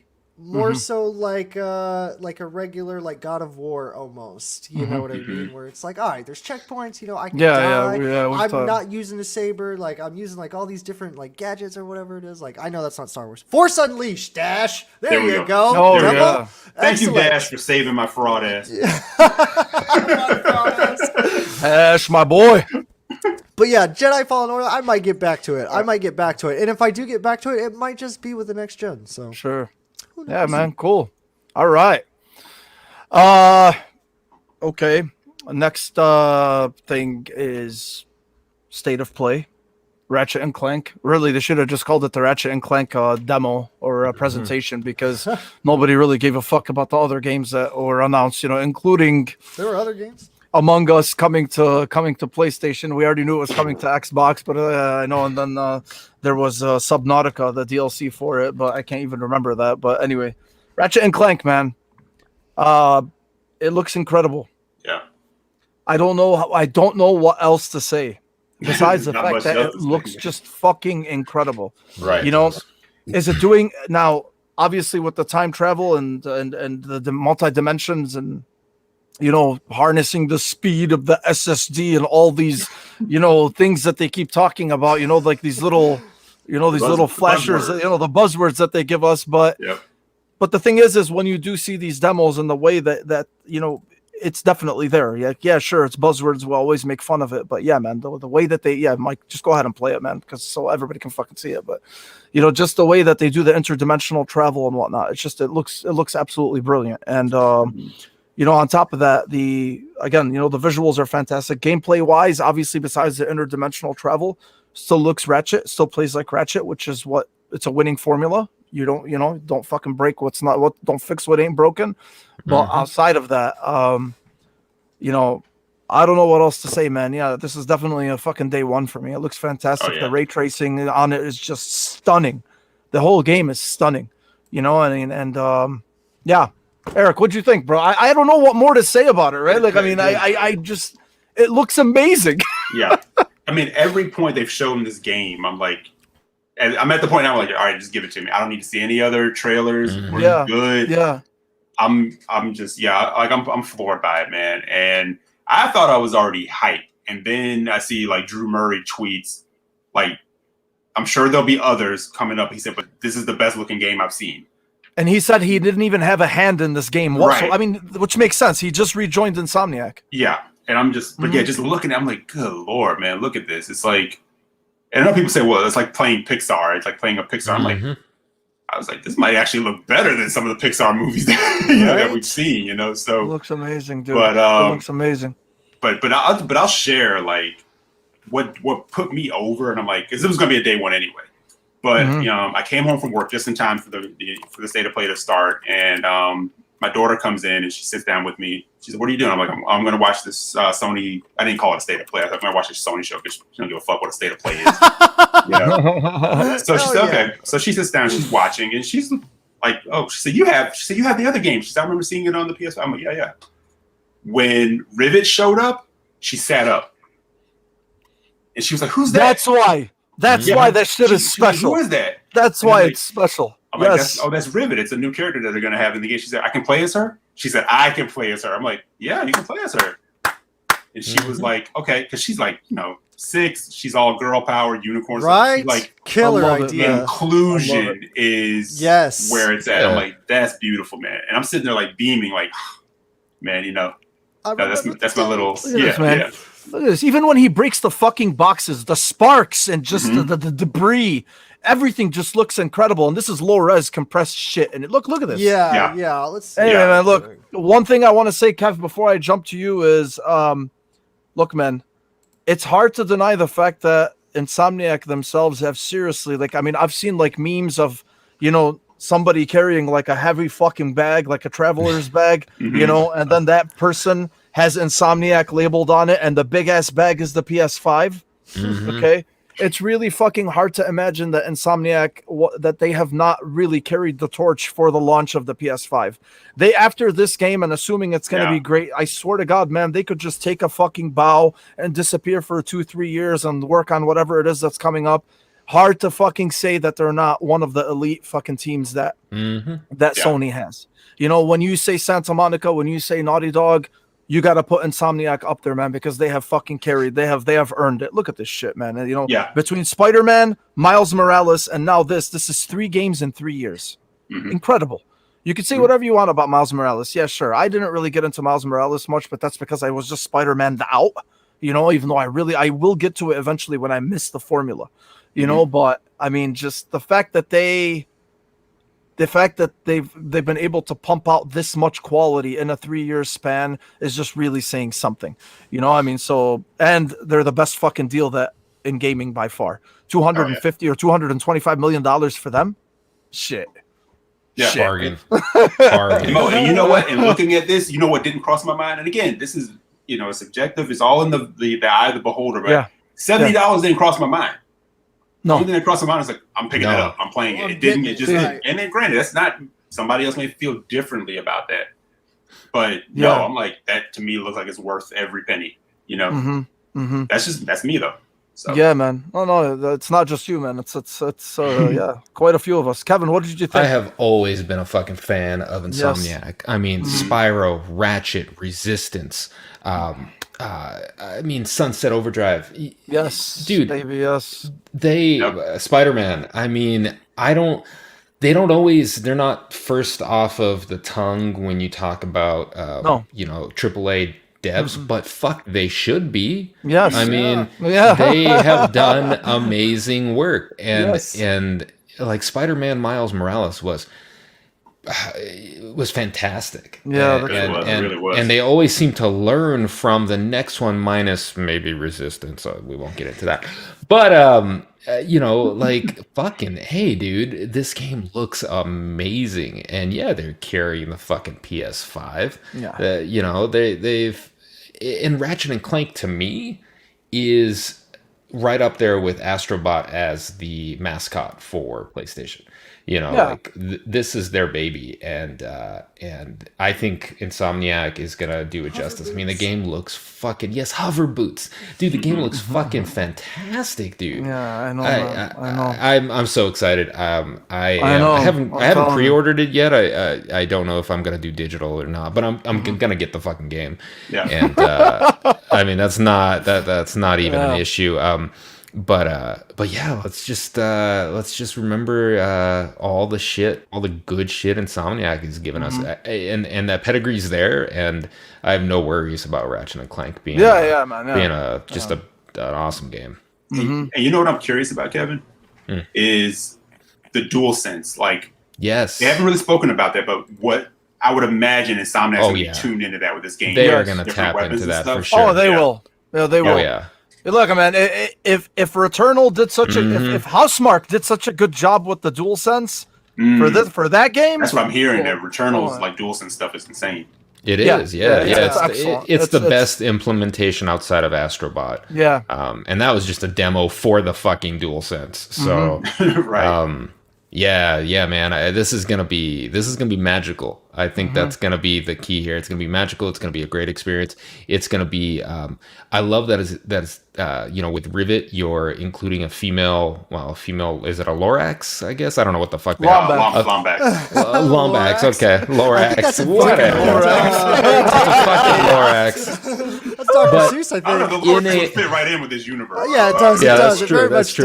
does. Yeah. In a meaningful way too, not just a lazy I gotta stick somebody in here because of blank, right? I mean, Right. it looks like they're actually integrating it into a story in a meaningful way. That's the only problem I ever have with inclusion. It's when it's done in a way that's almost disrespectful for for that group, like and they're so good at that. Like Miles Morales did it, and Yes. and they did it very well too, right? I mean, I never went through that thinking, oh, this is just for show. They put their heart and soul into that, and it shows. So this is Yes. gonna be this is gonna be the same, dude. And she's even disabled. She's got a metal arm. I mean, Yeah. this is Okay, amazing. cool. It's amazing. Yeah, they really, yeah. Oh yeah. Yeah, you could be watching like the makings of like a new, like just a fan favorite, like next level character being added. Because Yes. I mean, you yes, saw in the this could be timeline it. people sharing the images and the gif of her and everything like that, and everything. Yeah, people are like really tuned in. So She's it's fucking terrific. adorable. I mean, Yes, she Yeah. is, man. Jesus. Yes, I love her. Yep. She is. Mike, what do you think, man? Have you always been a Ratchet person or no? I've always favored him. I haven't gone too deep into the games. I've played a few, and it's just good fun for me. I didn't actually watch this with audio and all that stuff. I'm just kind of just remembering from what I seen, and just when I think Ratchet and Clank for PlayStation 5, I'm like, that shit's good to go. And I'm very kind of interested now to show my daughter this, because that did not click with me until now, and my daughter, she loves all that kind of stuff too, Eric. So I hope I get that same reaction as you did with your daughter. She's about 10 as well. She she's a little older, but she's there, Yeah. and she's always about video games. So I do find that really cool. And just one more thing, just to hit on this. Yeah, man. Laying it down, Kevin, like how you did with Insomniac's list of games that they've done. It's very cool because they have this similar type of like acrobatic gameplay, but the way it's implemented into the characters and story is different on every account. Like Spider-Man's open world and he's Spider-Man. With Sunset Overdrive, he has this like grind, but he's still, and it's like a shooter, you know? So you got these like hybrid things happening. And not only that, if you guys remember that there was a Ratchet and Clank movie. So I guarantee, man, that some of these people who worked on that game worked on that movie and they like implemented all those type of animations and like type of thing. I can only imagine. You know what I'm saying? That's This looks like, better than the fucking movie. dude. Exactly. That movie was made back in 2016, I want to say. And even then, I remember like watching like some of it, and I was just like, "Wow, this looks really good for like a throw-off video game 3D movie." You know what I mean? Like it almost was Pixar quality, and it was like very well done. So like, I just feel like they got so much experience under the belt with. Man, look at this. Yeah, They do. dude, Yeah, they do. exactly. That's crazy, man. Exactly. Cinematic moments, open worlds, shooting, melee, like the dashing. Oh, the whole like after image that he's doing. Oh, man, that sings to me, bro. That sings to me. Anyways, that's all I got to say about that. Love this stuff. Yeah, absolutely, man. And Diego, man, I agree with you. I love Sunset Overdrive. Ratchet and Clank looks. I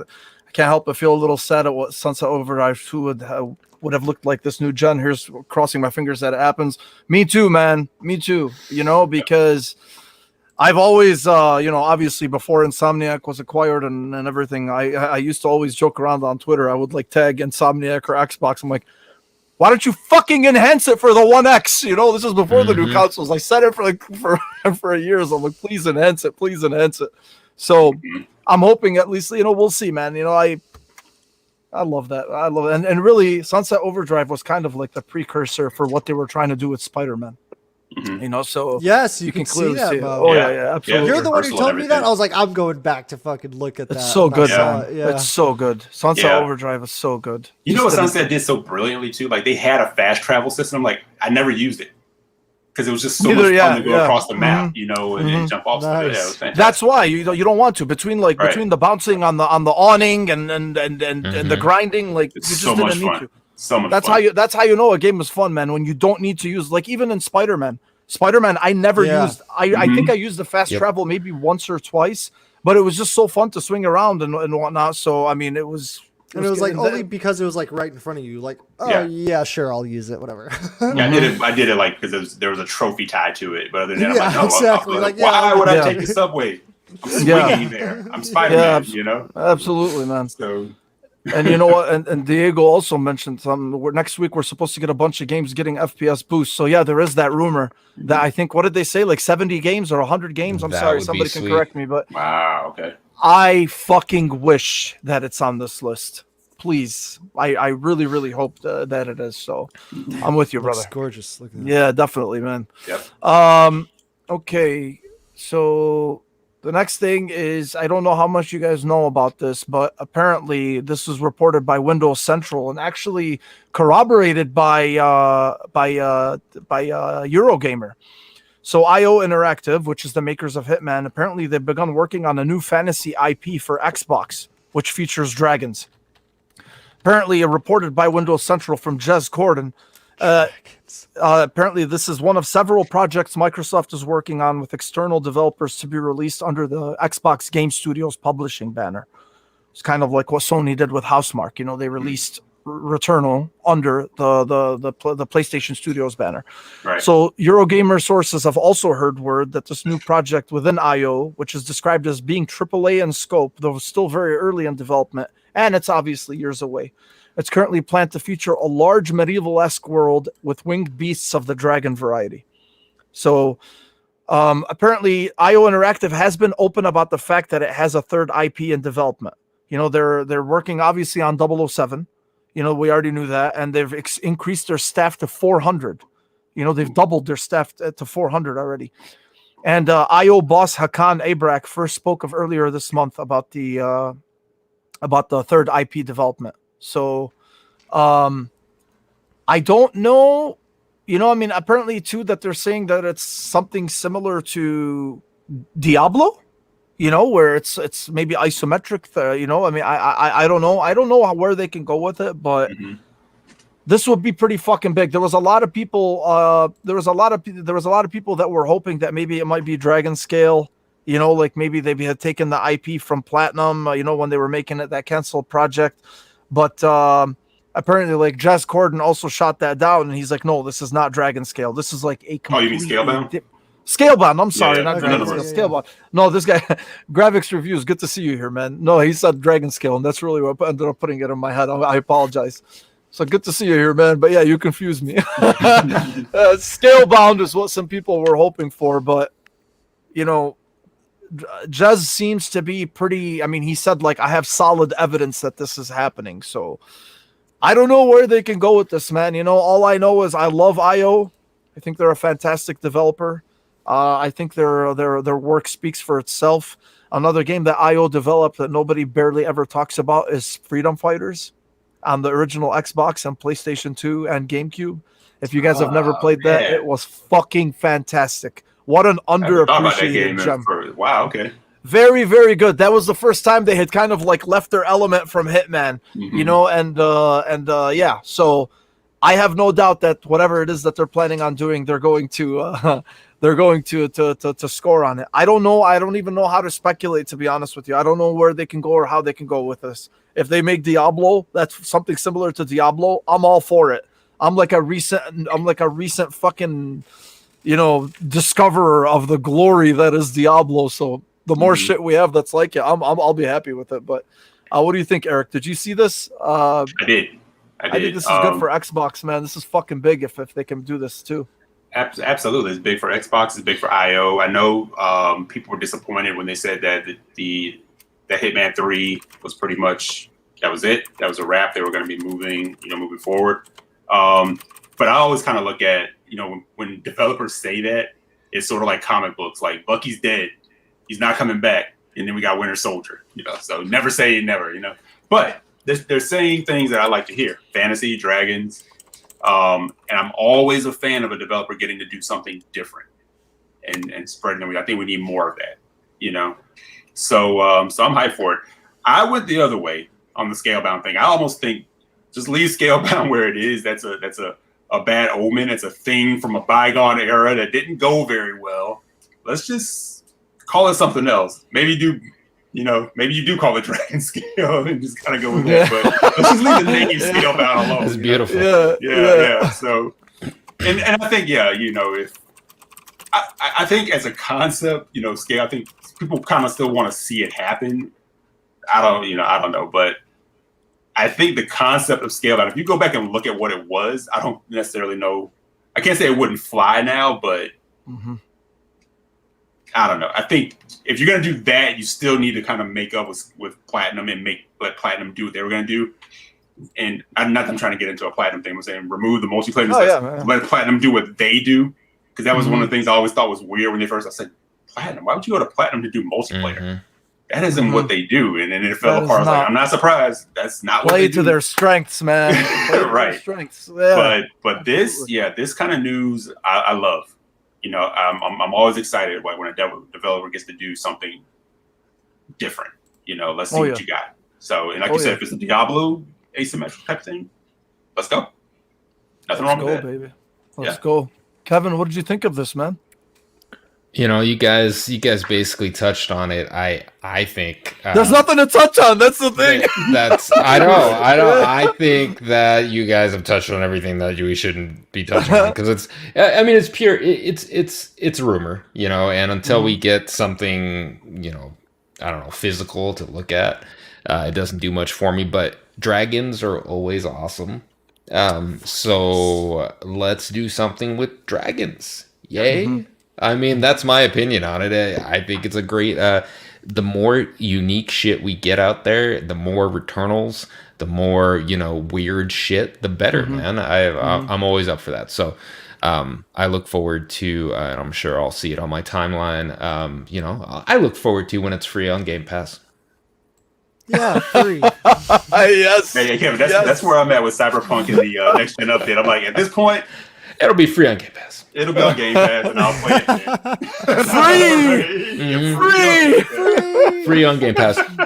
Just like when my house is free with my mortgage. It's Yeah, awesome. yeah, man. Yeah, you pay your mortgage, you get your house for A free. free house, man. Fucking hell, dude! What a Right. concept! Hell yeah, I know. What a concept, like dude! it. Holy shit! Mike, what do you think, man? Is speaking your language? It definitely is, Mo. I feel like there's a certain set of skills that you have to have when creating a game, especially if you're creating games like Hitman. And if you've been creating games like Hitman for the past, some odd years, like they have some type of good muscle structure into like level design is kind of what I'm saying. What could IO do? The creators of Hitman, or like, the front runners of Hitman, like what could they do with a dragon? And it's really tough to speculate on that because it's like super like civilized, not civilized, but he's like a super civilized assassin or whatever Right. in like houses or like high tech areas, and then it's open world. So you got to be able to run through these levels continuously, right? So they built some type of like know-how there. Mm-hmm. Now, whenever you guys start to say like the Diablo-esque, I'm like, you know what? Like that would be pretty cool. Like I could see if they like add in some puzzles and do some like different kind of things. Like maybe they're like it could be possible or whatever. Like I'm just looking at the strengths of IO. You know what I mean? And I would say that like the stealth and the level design, might be what it is. I've played Hitman 1 at least, so I have somewhat of an idea, and I understand how those games like fly for the most part. But then it's just like Hitman Dragon. How does that go? Let me It's tell kind you of one. tough. Go Let ahead, me go tell ahead. you one thing. Yeah. Killzone Horizon. Okay.